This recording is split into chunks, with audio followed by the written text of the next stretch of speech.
ဘုရားတို့ဘုရားရှင်ကိုရောမြတ်ကြီးအခါတော်မှာခရီးဒေသစာတွေကြွချီတော်မူရင်းနဲ့ကုလူတိုင်းမှာထုံလကုဋိကနေကုန်ဆိုတဲ့ရွာကြီးတွေရှိတယ်။အဲ့ဒီရွာကြီးကိုမြတ်စွာဘုရားရောက်သွားတော့အဲ့ဒီရွာမှာရှိကြတဲ့ဒကာရမတွေကမြတ်စွာဘုရားရှိရာကိုချဉ်ကပ်ပြီးတော့ရှိခိုးကြပူဇော်ကြတရားဒေသနာများကိုနာယူကြည်ညိုကြတယ်ပေါ့။အဲ့လိုမြတ်စွာဘုရားရဲ့တရားဒေသနာတော်တွေကိုနာယူကြည်ညိုကြတဲ့ပုဂ္ဂိုလ်တွေမှာအဲ့ဒီထုံလကုဋိကနေကုန်ရွာမှာရှိတဲ့လွန်တရားမှချမ်းသာကြွယ်ဝတဲ့ပတိကြီးတူရဲ့သားဖြစ်တဲ့ရတ္ထပါဠလို့မြည်ရှိတဲ့မျိုးပေါင်းသားလည်းပဲတယောက်အပါဝင်ပေါ့အဲ့ဒီရတ္ထပါဠမျိုးပေါင်းသားကမြတ်စွာဘုရားရဲ့တရားဒေသနာတော်တွေကိုနာယူကြည်ညိုရတဲ့အခါမှာဆုံးဖြတ်ချက်တစ်ခုကိုသူကခံနိုင်ပါမှချဖြစ်တယ်အဲ့ဒီဆုံးဖြတ်ချက်ကဘာလို့ဆိုတော့ဟောဒီအကျင့်မြတ်ကိုတန်ရှင်းအောင်ဖြူစင်အောင်ကျင့်သုံးဖို့ဆိုတာလူဘဝနဲ့တော့သိပြီးတော့မလွယ်ဘူးတဲ့ဒါကြောင့်ဒီအကျင့်မြတ်တွေကိုတန်ရှင်းဖြူစင်အောင်ကျင့်သုံးနိုင်ဖို့အတွက်ငါသာဝရဝန်ထမ်းရှင်ရန်ပြုမယ်လို့သူအဲ့လိုဆုံးဖြတ်ချက်ချတယ်အဲ့ဒါနဲ့မြတ်စွာဘုရားတန်တော်ဘာချင်းကပ်ပြီးတော့သူ့ကိုရှင်ရန်ပြုပြီးကိုဖွင့်တောင်းတယ်ပေါ့အဲ့လိုရဟန်းပြုခွင့်တောင်းတော့မြတ်စွာဘုရားကစေတနာတာပါလားတင်ရဟန်းပြုခြင်းလေဆိုလို့ရှိရင်တင့်ရဲ့မိဘလေးတွေကိုအရင်သွားပြီးတော့ဖွင့်တောင်းကြည့်ဖို့လို့မြတ်စွာဘုရားကအမိန့်ရှိတယ်အဲ့ဒါနဲ့အရဟံဘာသာအမျိုးကောင်းသားကမိဘလေးရှိရရဲ့ကိုချင်းကပ်ပြီးတော့သူ့ကိုရဟန်းပြုခွင့်ပေးဖို့တောင်းပန်တယ်ပေါ့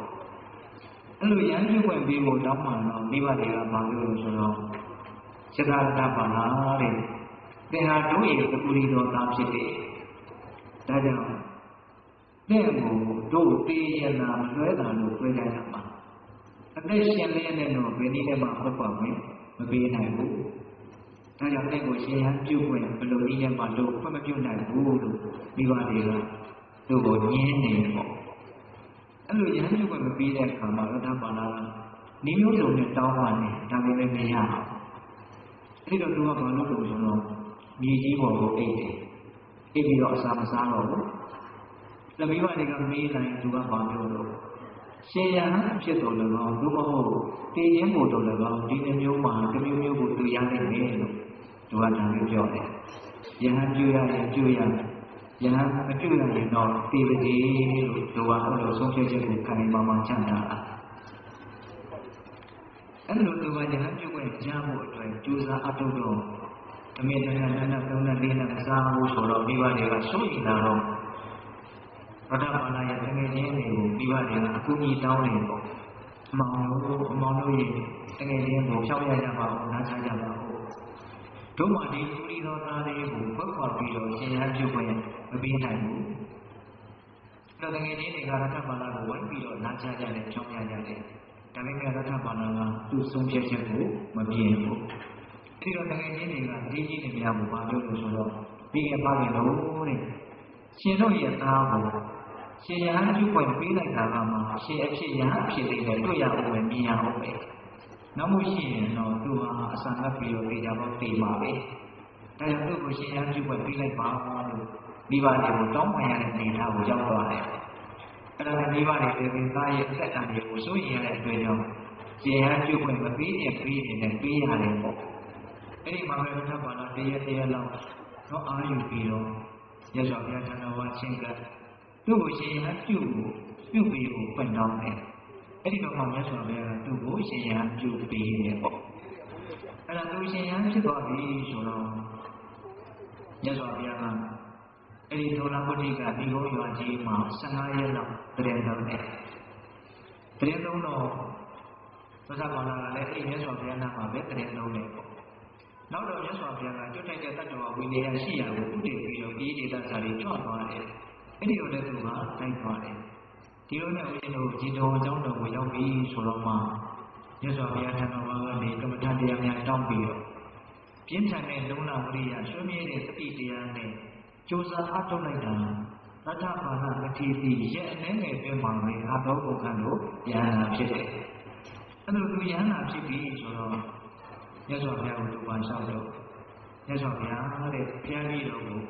မိဘတွေကိုတွေ့ဖို့အတွက်ထောလဝတိကဒီဘုံရွာကြီးကိုခိတ္တခဏပြန်ပွင့်ပြုတော်မူပါအဲဒီမှာမြတ်စွာဘုရားကယန္တာဖြစ်နေတဲ့နမတိမြတ်ဓမ္မအတွက်ဘာအန္တရာယ်မှမရှိနိုင်တဲ့အတွက်ကြောင့် သူ့ကိုထုံလာပုတိကနေကုန်းရွာကြီးကိုပြန်ခွင့်ပြုတယ်ပေါ့အဲ့ဒါနဲ့ရထပါဠမတိကတပိတ်သင်္ကန်းယူပြီးတော့ထုံလာပုတိကနေကုန်းရွာကြီးကိုကြွသွားအဲ့ဒါသူကသူ့ရဲ့အိမ်ကိုအရင်မသွားသေးသေးနဲ့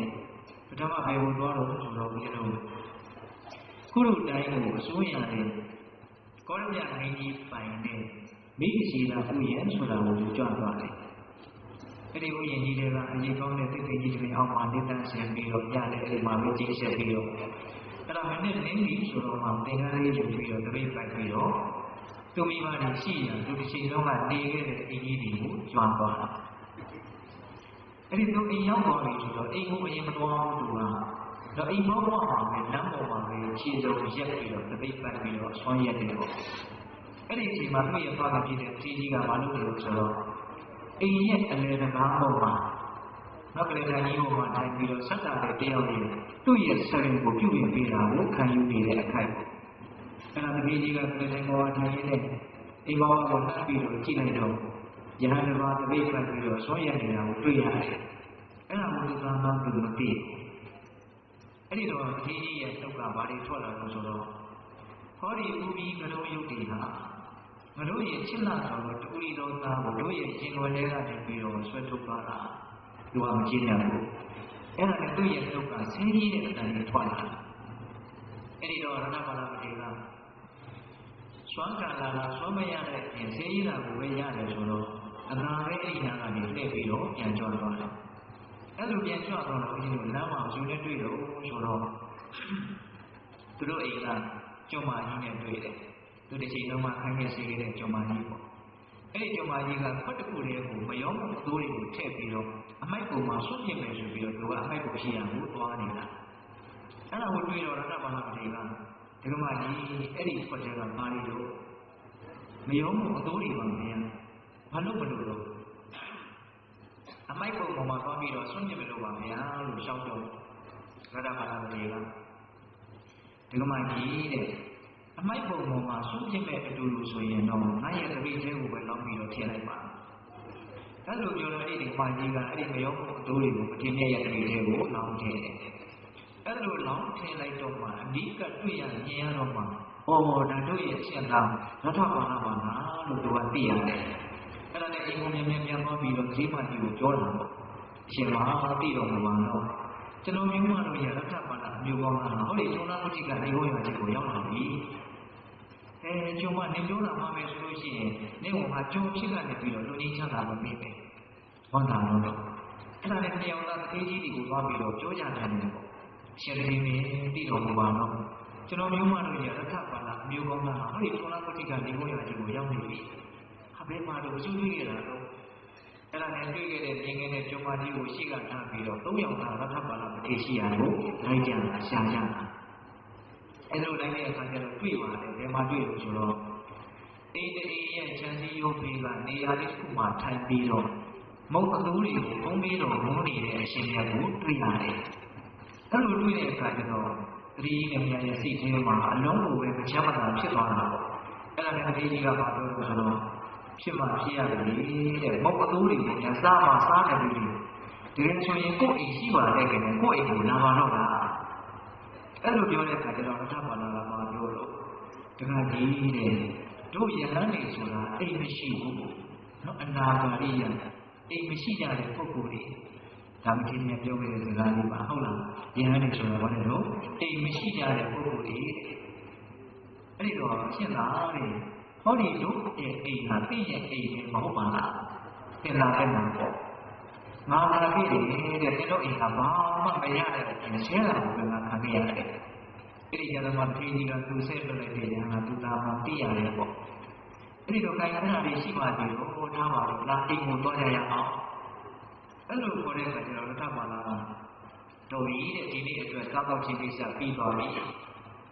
အဲ့လိုဆိုရင်ရှင်ဘုရားမလက်ပြန်မှာဒီလိုအိမ်ကိုရှင်ဘုရားဆုံးဖို့ပြီးကြွပါအဲ့ဒါကိုကြတော့အရှင်မြတ်ကစိတ်စိတ်နေသောအဖြစ်လက်ခံနေပေါ့အခုတော့လူလိုက်နေတော့ဒီပြန်ကြွသွားလို့ဆိုတော့စောစောကလူလာခဲ့တဲ့နေရာမိဂစီရာဥယျာဉ်ကိုပဲပြန်ကြွသွားတယ်အဲ့ဒါမနဲ့လင်းပြီဆိုတော့မှစောစောကတော့ဘယ်နည်းတော့သင်္ကန်းလေးယူပြီးတော့တပိတ်ပိုက်ပြီးတော့ဒီပါတဲ့အိမ်ကိုသူကြွတယ် လာရဟန်းလာမယ်ဆိုတာကိုပေချာပေါက်သိနေတဲ့တတိကြီးကအသေးစိတ်ဆိုတာပြင်ဆင်မှုတွေလုပ်ထားတယ်။ဘာတွေလုပ်ထားလို့ဆိုတော့ရွှေတွေကိုလူတရက်လောက်အပုံကြီးတွေကိုပုံထားတယ်။ငွေတွေကိုလည်းပဲလူတရက်လောက်ပုံကြီးတွေကိုပုံထားတယ်။ပြီးတော့အဲ့ဒီရွှေကိုငွေကိုဖြာကြီးနဲ့ပုတ်ထားတယ်။နော်ပြီးတော့သူကမလုပ်ထားသေးလို့ဆိုတော့ရထပါဠိရဲ့သူ့ဘဝတော်မှာဇနီးလေးယောက်ရှိတယ်။အဲ့ဒီဇနီးလေးယောက်ကလည်းရထပါဠိရဟန်းပြုတ်သွားတာမကြသေးတော့ဒီတတိကြီးအိမ်မှာပဲရှိနေသေးတာ။အဲ့ဒါတတိကြီးကအဲ့ဒီချွေးမလေးယောက်ကိုနင်တို့ရဲ့အရှင်သာကျိန်းတဲ့အဝိဇ္ဇာကိုဝှက်ရှင်ပြီးတော့အကောင်းဆုံးပြင်ဆင်ထားရမယ်လို့သူကအဲ့လိုလေခိုင်းတာ။နော်အဲ့ဒါအချိန်ကျတော့ရထပါဠိပတိကအိမ်ကြွလာပြီ။အဲ့ဒါခရီးရောက်မဆိုင်ပဲတတိကြီးကဘာလို့လို့ဆိုတော့ရွှေဘုံငွေဘုံဒီပေါ်မှာအုတ်တန်းနဲ့ရှားလို့လှက်ပြန်အဲ့လိုလှက်ပြီးတော့ခြေသားတစ်ဖက်ပါလားတဲ့ဟောဒီရွှေတွေငွေတွေဟာတင့်ရဲ့အမေနဲ့ငါနဲ့အိမ်အောင်ကြတော့မှတင့်ရဲ့ဘိုးတွေဘွားတွေကတနခါမိုးမမိုးဆိုပြီးတော့ပေးလိုက်တာပဲရှိသေးတယ်တဲ့နော်ဘလို့မှမြေပုံမြေအောင်မြုပ်နှံသိရှိထားတဲ့ဥစ္စာပစ္စည်းတွေကကြောင်ကြားစွာရှိတယ်ဒါကြောင့်တင်လူဝတ်တင်ပြီးတော့ကာမစီတွေကိုခံစားပြီးတော့ကုသိုလ်ကောင်းမှုကိုဆွမ်းအားရှိတဲ့များပြုရင်းနဲ့လူ့ဘဝကြီးမှာပြုရင်းနေပါလို့တားဖြစ်တဲ့ပုဂ္ဂိုလ်လူချုပ်ဖို့ရှောင်ကြတာအဲ့လိုပြောတဲ့အခါကျတော့ရထဘာလပတိကဘာများပြောလို့တခါကြီးတဲ့သင်သားဆောင်မယ်ဆိုလို့ရှိရင်ငါတဲ့ကိုပြောခြင်းလေအဲ့ဒါဘာလို့ဆိုတော့ဟောဒီရွှေတွေငွေတွေကိုလဲဖို့ကိုတင်ပြီးတော့အင်္ဂါမြေထဲကိုသွားပြီးတော့ပြစ်လိုက်ပါတဲ့ဒါဆိုရင်ဒီရွှေတွေငွေတွေနဲ့ပတ်သက်ပြီးတော့တဲ့မှာစိုးရင်ရတာကိုပူရတာလည်းမရှိနိုင်တော့ဘူးတဲ့ယဟန္တာမထေရမြတ်ပြောလိုက်တဲ့ဒီစကားပုထုဇဉ်ဖြစ်တဲ့ဓမ္မတို့အင်းတို့နားတဲ့စိတ်ထဲမှာယာနုပြည့်နားလည်ဖို့လက်ခံဖို့ဆိုတာမလွယ်ပါဘူးရွှေတွေငွေတွေကိုငင်္ဂါပြည့်သေးကိုသွားပြလိုက်ပါလားဆိုရင်ဒီရွှေတွေငွေတွေနဲ့ပတ်သက်ပြီးတော့စိုးရင်ရတာတွေပူရတာတွေမရှိနိုင်တော့ဘူးလေဒီမှာကြီးသွားပြနိုင်ပါမလားနော်ဦးဇင်းတို့လည်းပြနိုင်ပါဘူးတော့ကိုယ်ကလုံးဝဒေါသမောဟအပြစ်ရှိတဲ့အနေအထားနဲ့မြင်တဲ့အမြင်သူတို့ကလုံးဝဒေါသမောဟမရှိတဲ့အနေအထားနဲ့မြင်တဲ့အမြင်ချင်းတူနိုင်မှာမလားမတူနိုင်ဒါကြောင့်လက်ခံဖို့နားလည်လို့ဆိုတာမလွယ်သေးဘူးသို့တော်ဘုအမြင်ကမှန်မနေရဆိုတာကတော့ဒါအထူးပေးနေရမလို့ပါ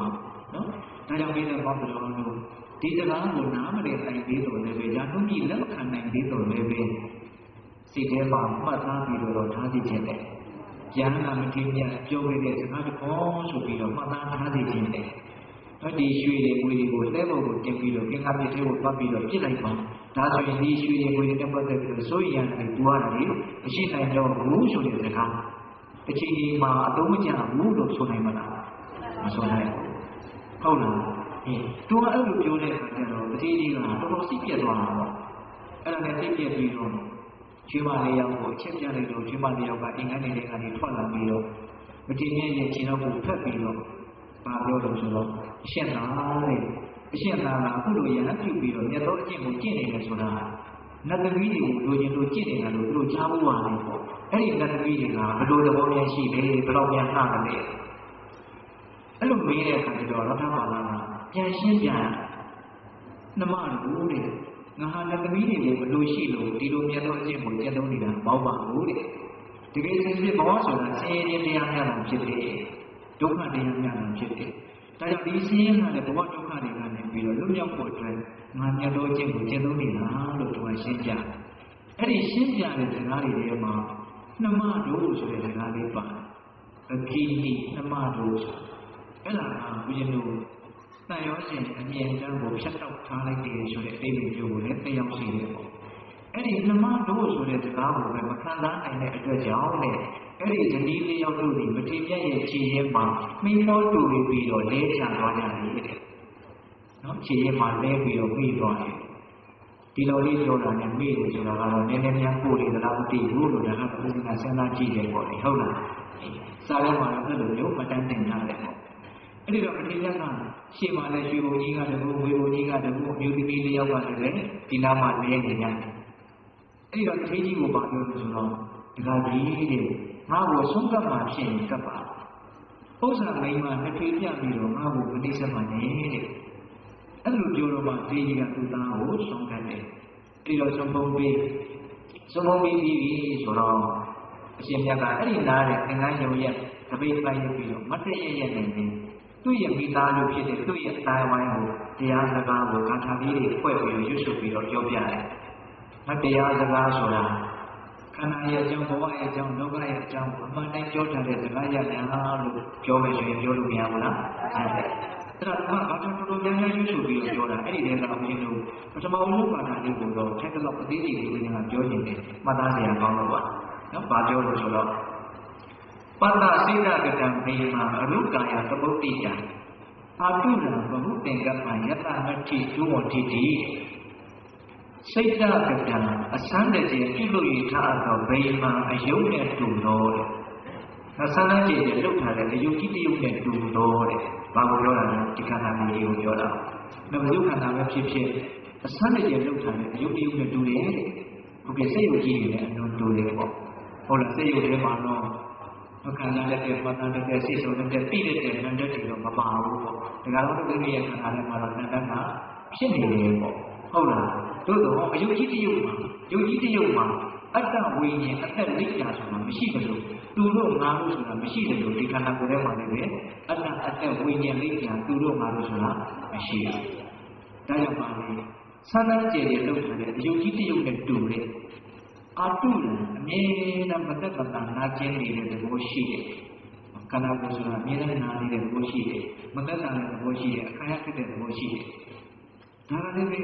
ဒီကတော့ပဋိလူတွေကတတိဝရိယဉာဏ်ပညာနေတဲ့အခါကျတော့ခန္ဓာကိုယ်မှာမသက်သာတဲ့သဘောရှိတယ်ဆိုတာသိပြီးတော့မသိဘူး။နောက်စီယုံစီကရောက်ရမှာစီတို့စီစားစီတော့ရမှာကျမကြီးဖောက်လာပြီဆိုတော့မှမသက်သာဘူးလို့သိတယ်။ဟုတ်လားအမှန်ကတော့ပုံမှန်အခြေအနေမှာလည်းမသက်သာတဲ့သဘောကတော့ရှိတယ်။တိတိလေးကတော့အနည်းဆုံးလို့ရှိတယ်။ဒါကပဋိဌာန်းကြည့်ရင်တော့လွန်ထင်ရှားစွာသိနိုင်တယ်ပေါ့။ခန္ဓာမသက်သာတဲ့သဘောရှိတယ်ဆိုတာအဲ့ဒါကိုဉာဏ်ထဲမှာထင်ရှားနေတယ်ဆိုရင်15မိနစ်လောက်လုံးဝမလှုပ်ဖဲတဲ့အနေထားတစ်မျိုးနဲ့ပြီးကြည့်ပေါ့ဒါလူငယ်တွေတို့အကြံပေးနေတာခန္ဓာရဲ့မသက်သာတဲ့ဘဝဉာဏ်ထဲမှာအလိုလိုထင်ရှားလာတယ်နော်ဒါကြောင့်မိတဲ့ပေါင်းဆိုတော့ခန္ဓာကိုယ်ဆိုတာစံကျင်တဲ့အယုတ်ကြီးတယုတ်နဲ့တူတယ်မသက်သာတဲ့သဘောရှိတယ်ပြီးတော့သူကမှဆက်ပြောလို့အရုကာယအနာရုံးကြီးလိုကိုဖြစ်နေတယ်တဲ့ဘယ်နာမှမနာနိုင်တဲ့နေရာမရှိဘူးဘယ်နာမှဒုက္ခမပေးနိုင်တဲ့နေရာဆိုတာမရှိဘူးခန္ဓာကိုယ်တစ်ခုလုံးမှာ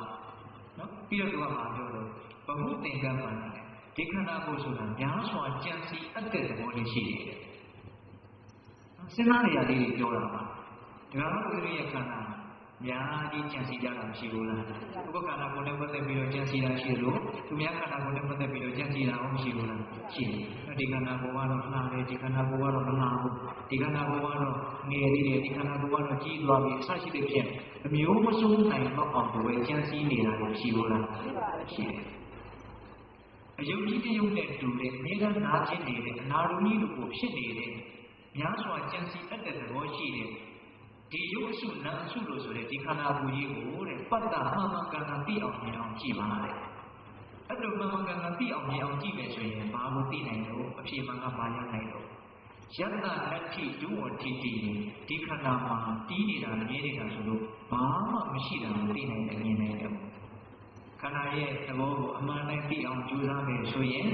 ဒီနေရာချင်းခန္ဓာကိုအမှန်တိုင်းသိအောင်မြင်အောင်ကြည့်မယ်ဆိုလို့ရှိရင်ခန္ဓာမှာဘာတွေဖြစ်လာလို့မှတီးနေတာမြင်နေတာမရှိဘူးဆိုတဲ့အနိစ္စအချက်ကိုသိလာတော့သိနိုင်တယ်မြင်နိုင်တယ်ပေါ့။နောက်တစ်ခါတော့ဒီရဲ့ခန္ဓာမှာဘာတွေပဲဖြစ်လာလို့မှတည်မြဲနေတာမဟုတ်ဘူး။ကိုကြီးကပြောလိုက်တယ်ဘာတွေဖြစ်လာလို့မှတည်မြဲမနေဘူးလို့ပြောလိုက်တယ်။ဒါဘာတွေဖြစ်လာလို့မှဆိုတဲ့စကားလေးဘာတွေဖြစ်နေရောဒီခန္ဓာကိုပါ။ဒါလေးကိုအရင်နားလည်ဖို့လိုတယ်နော်။ဒီကတော့ဒီရဲ့ခန္ဓာမှာဘာတွေဖြစ်နေလဲလို့မေးရင်ရုပ်တရက်ဘယ်လိုပြောကြမှာလဲ။ဘာတွေဖြစ်နေတယ်လို့မေးရင်မြင်ခြင်းနဲ့ပတ်သက်တဲ့သဘာဝတရားတွေကြားခြင်းနဲ့ပတ်သက်တဲ့သဘာဝတရားတွေနားရှုခြင်းနဲ့ပတ်သက်တဲ့သဘာဝတရားတွေစားသောက်ခြင်းတွေ့ထိခြင်းတွေ့ကြံခြင်းနဲ့ပတ်သက်တဲ့သဘာဝတရားတွေဘယ်နှအုပ်စုပြောလိုက်လဲ6အုပ်စုအကျဉ်းမြင့်ရင်တော့ရုပ်တဲ့အကျဉ်းမြင့်ပြောမယ်ဆိုရင်ရုပ်တဲ့နတ္တဆိုပြီးတော့အုပ်စုတစ်ခုပေါ့နော်ဒီအကျဉ်းချက်ပြောမယ်ဆိုရင်တော့6အုပ်စုပေါ့ဟုတ်လားဒီသဘာဝတရားတွေကခန္ဓာမှာဖြစ်เสียအကြောင်းရှိတဲ့အတွက်ကြောင့်ဒလဇတ်ကိုဖြစ်နေကြတာဟုတ်လားအဲ့ဒီဖြစ်ပေါ်လာတဲ့တရားမှန်နေတာဘယ်တရားမှတည်နေတာမြင်နေတာတွေ့ရတယ်မရှိဘူးမြင်လာလည်းမြင်ပြီးပြရတယ်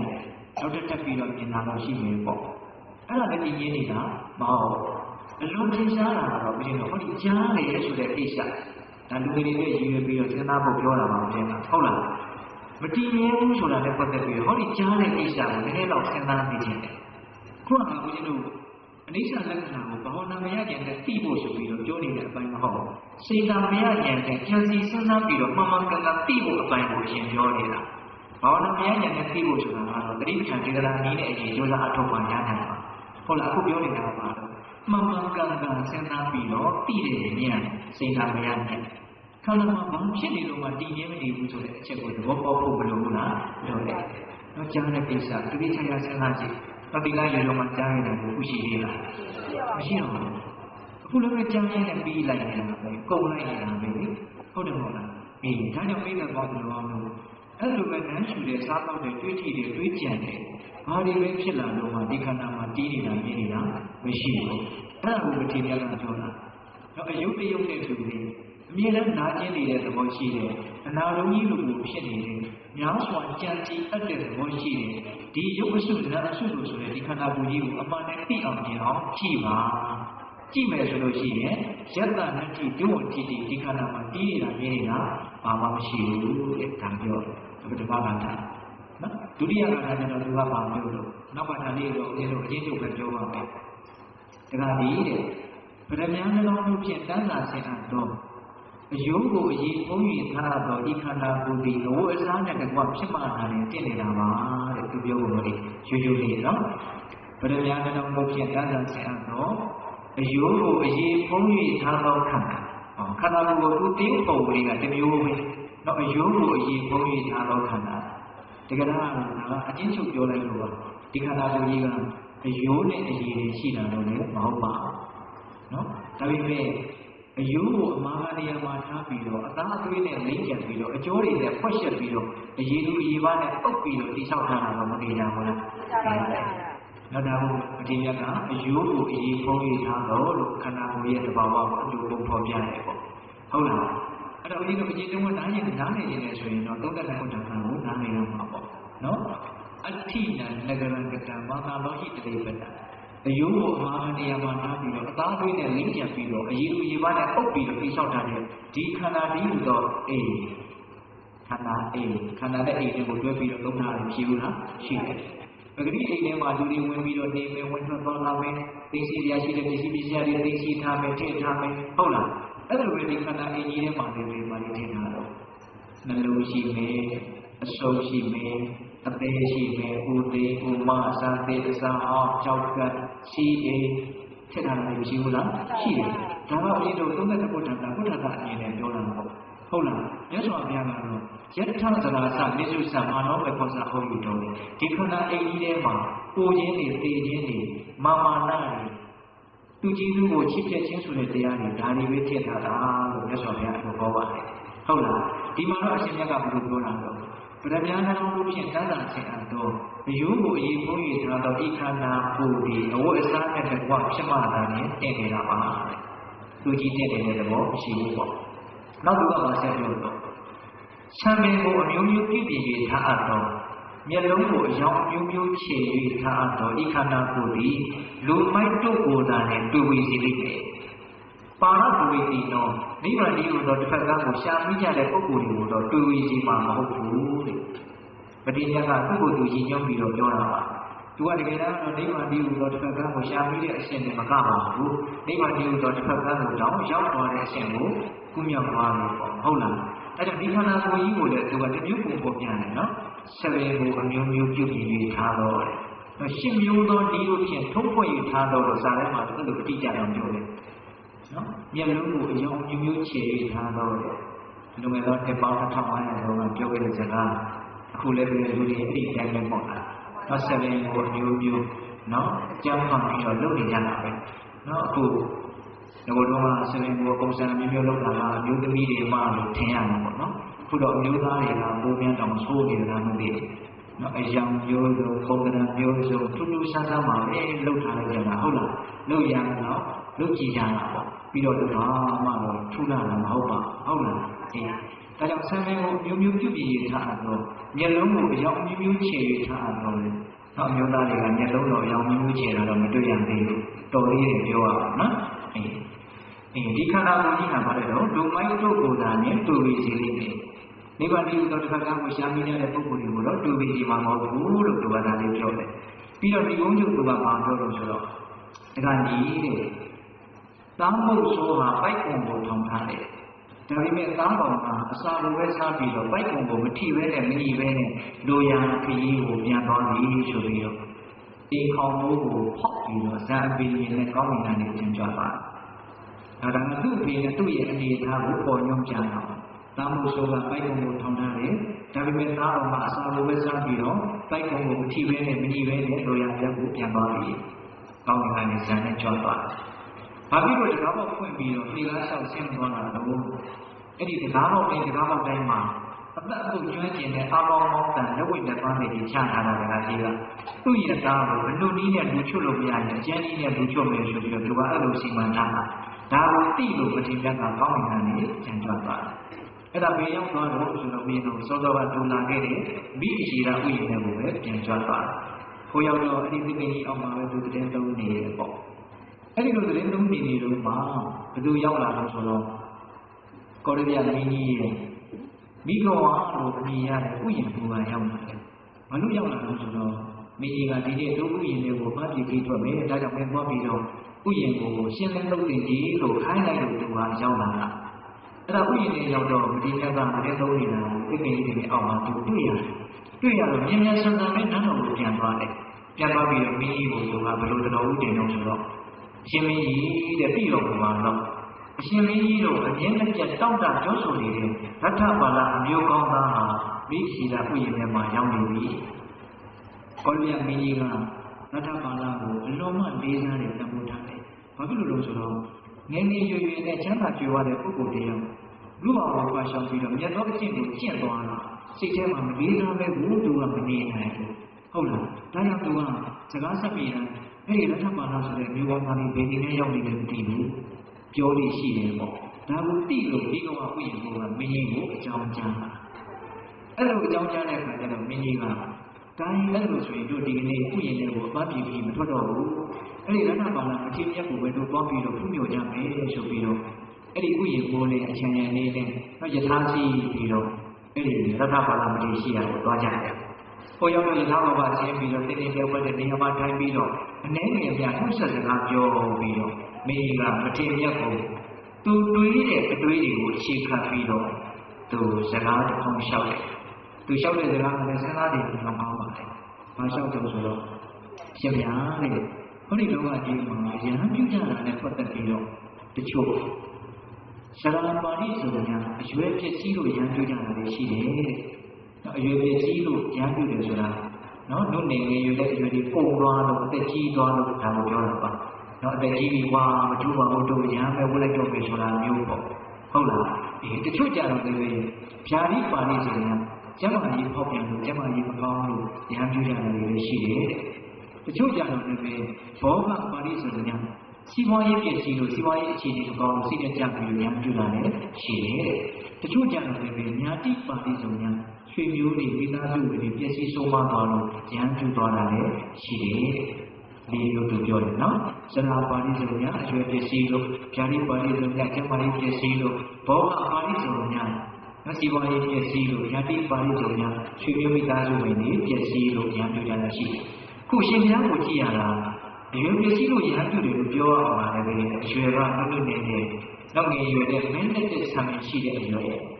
်ဟုတ်လားပြီးတော့ရှင်ဘုရားမှာကျမ်းမာရေးနဲ့အလုံးမကောင်းတယ်ကျမ်းမာရေးပစ္စည်းလို့ရဟန်းပြုတာလည်းမဟုတ်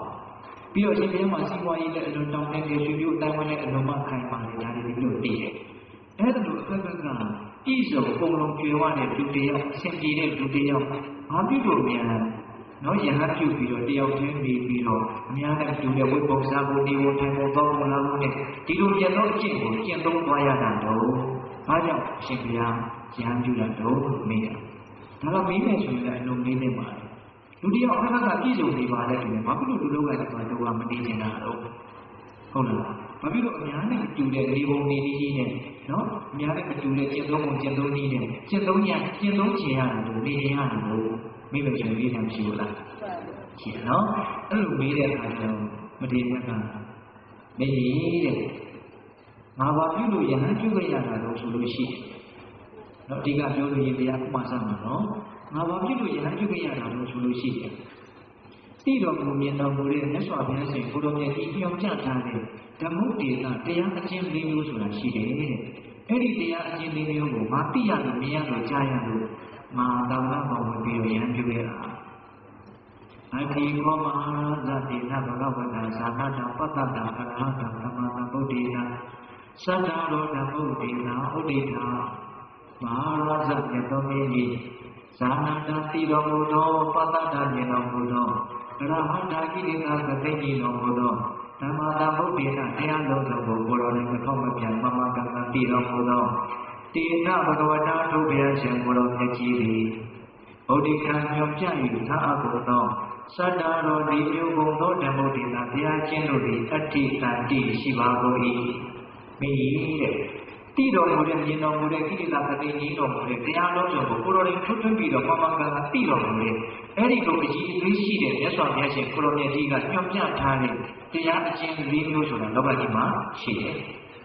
နော်အဲ့ဒီတရားအချင်း၄မျိုးကိုရေအဟံမြတ်တဝါစဒိတဝါစသုတဝါစအာဂါရပမအာဂရိယပပ္ပစိတောအဲ့ဒီမြတ်စွာဘုရားညွှန်ပြထားတဲ့တရားပေါက်သွားအောင်တွန်းအားပေးနေတဲ့အစွမ်းရှိတယ်အဲ့ဒီတရားအချင်း၄မျိုးဆိုတာဘယ်လိုဟာလဲစိတ်ဝင်စားတယ်မရှိဘူးလားရှိတယ်အခုရင်ကပြောလိုက်ရင်တော့ဘေးကတော့ဟောဒါလေးတော့တို့ပတ်သားပြီးသားပါလို့အဲ့လိုဖြစ်မှာပါဟုတ်လားဒီတရားလေးကအလုံးမပြည့်စုံကောင်းမွန်တဲ့အတွက်ကြောင့်ဘုန်းကြီးတွေတော်တော်များများလည်းကြာခဏဟောတယ်ပေါ့နော်ဟောတယ်မှာဒီဥစဉ်ကတော့ဒီအခုဒီတရားကိုဟောနေတာချိန်ပါများစွာရှိပြီးရိုးတော်တယ်လို့မရှိစိတ်ထဲမှာကိုရိုးတော်တယ်လို့မရှိတော့နော်ဒီတရားချင်းပြီးလို့ဆိုတာလောကကြီးရဲ့သဘာဝလိုလည်းပြောလို့ရတယ်လောကကြီးရဲ့အမှန်တရားလိုလည်းပြောလို့ရတယ်ပေါ့အဲ့ဒီတရားချင်းမျိုးကိုတစ်ခုချင်းပဋိယကရှင်းပြတယ်ပထမသူကခေါင်းစဉ်တော့ပြောတယ်မင်းကြီးကအဲ့ဒါကိုကောင်းကောင်းနားမနေလို့အသေးစိတ်ထပ်ပြီးတော့ရှင်းပြဖို့ရှောက်တော့မှသူအသေးစိတ်ရှင်းပြပါအဲ့တော့ပေးတဲ့လူတွေပထမခေါင်းစဉ်တော့ပဲအရင်မှတ်သားမယ်ပေါ့နော်ကိုကြီးအခုပြောနေတာဒီတုတ်တံမှာမှတ်တမ်းတင်ထားတဲ့အတိုင်းမသိပြီးတော့အဘူလိုမပါပဲနဲ့အစဉ်အတိုင်းပြောနေတာအရင်ကပြောနေတာ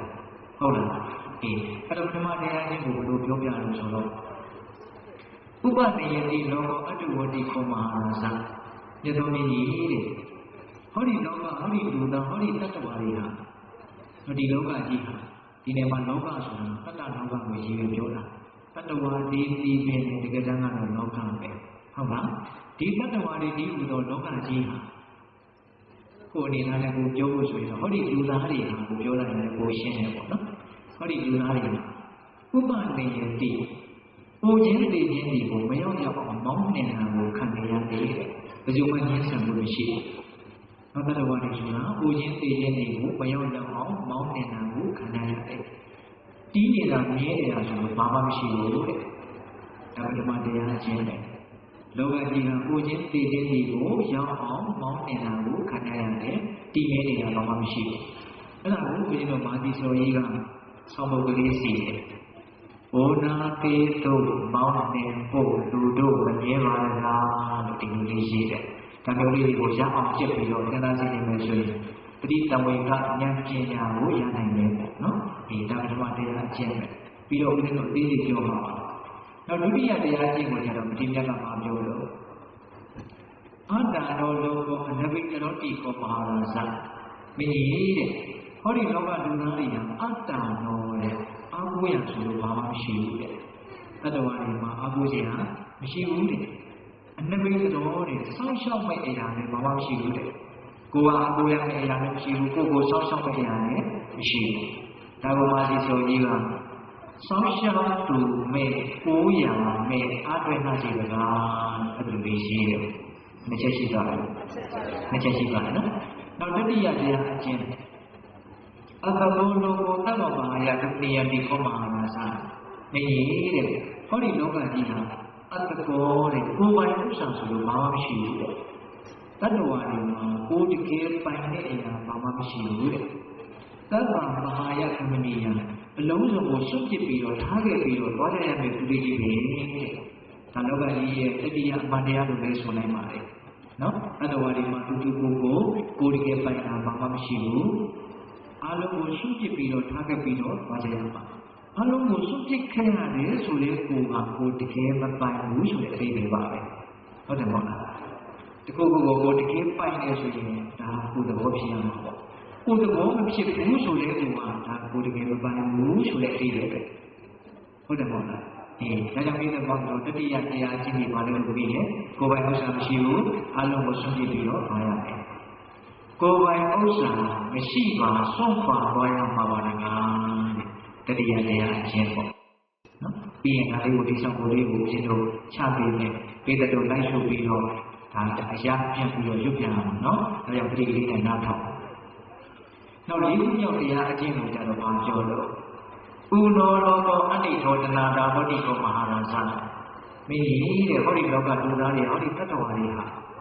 ဥနောတဲ့အမြဲတမ်းရုပ်လျော့နေတယ်ပြီးဝနေတာမဟုတ်ဘူးတဲ့ဆိုလိုတာတတ္တဝါတွေဆိုတာလိုအပ်နေတာလိုအပ်ချက်နဲ့နေနေတာမပြည့်စုံနေတာမဟုတ်အမြဲတမ်းလိုနေတာမပြည့်စုံနေတာမဟုတ်အမြဲတမ်းမလိုနေတာနော်အတိတ်တော်တွေအားရတဲ့ရောင်ရဲတဲ့တည်နေတယ်ဆိုတာမရှိဘူးတဲ့နော်ပြီးတော့ပြောလို့တဏှာတာတော်လေတဏှာဆိုတာအလိုဆန္ဒဒါသဆိုတာကြီးကျုံတတ္တဝါတွေဆိုတာအလိုဆန္ဒရဲ့ကြီးကျုံရတာဖြစ်နေတယ်ဒီလောကကခိုင်းတဲ့အတိုင်းအလိုဆန္ဒကခိုင်းတဲ့အတိုင်းလုပ်ပေးနေရတယ်ပြောပေးနေရတယ်တွေးပေးနေရတယ်အလိုဆန္ဒရဲ့ကြီးကျုံရတာဖြစ်တယ်ဒါလေးခုမြောက်တရားချင်းဒီပါလေ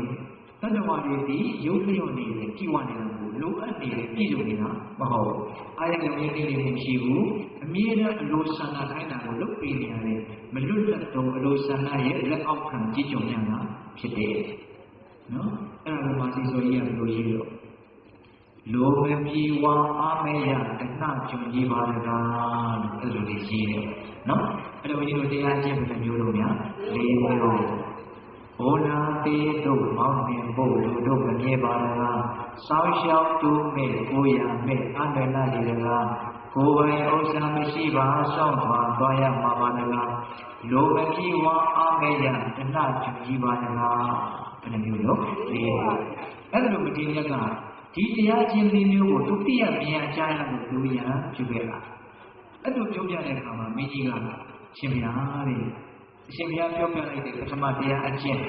တတ္တဝါတွေကဥချင်းသိချင်းတွေကိုမောင်းနေတာကိုဆောက်ဖို့လို့ခံရတယ်တီးနေတာမြင်းနေတာဘာမှမရှိဘူးလို့ပြောတယ်အဲ့ဒါနဲ့ပတ်သက်ပြီးတော့တပည့်တော်အသေးစိတ်ဘယ်လိုနားလည်ရမလဲ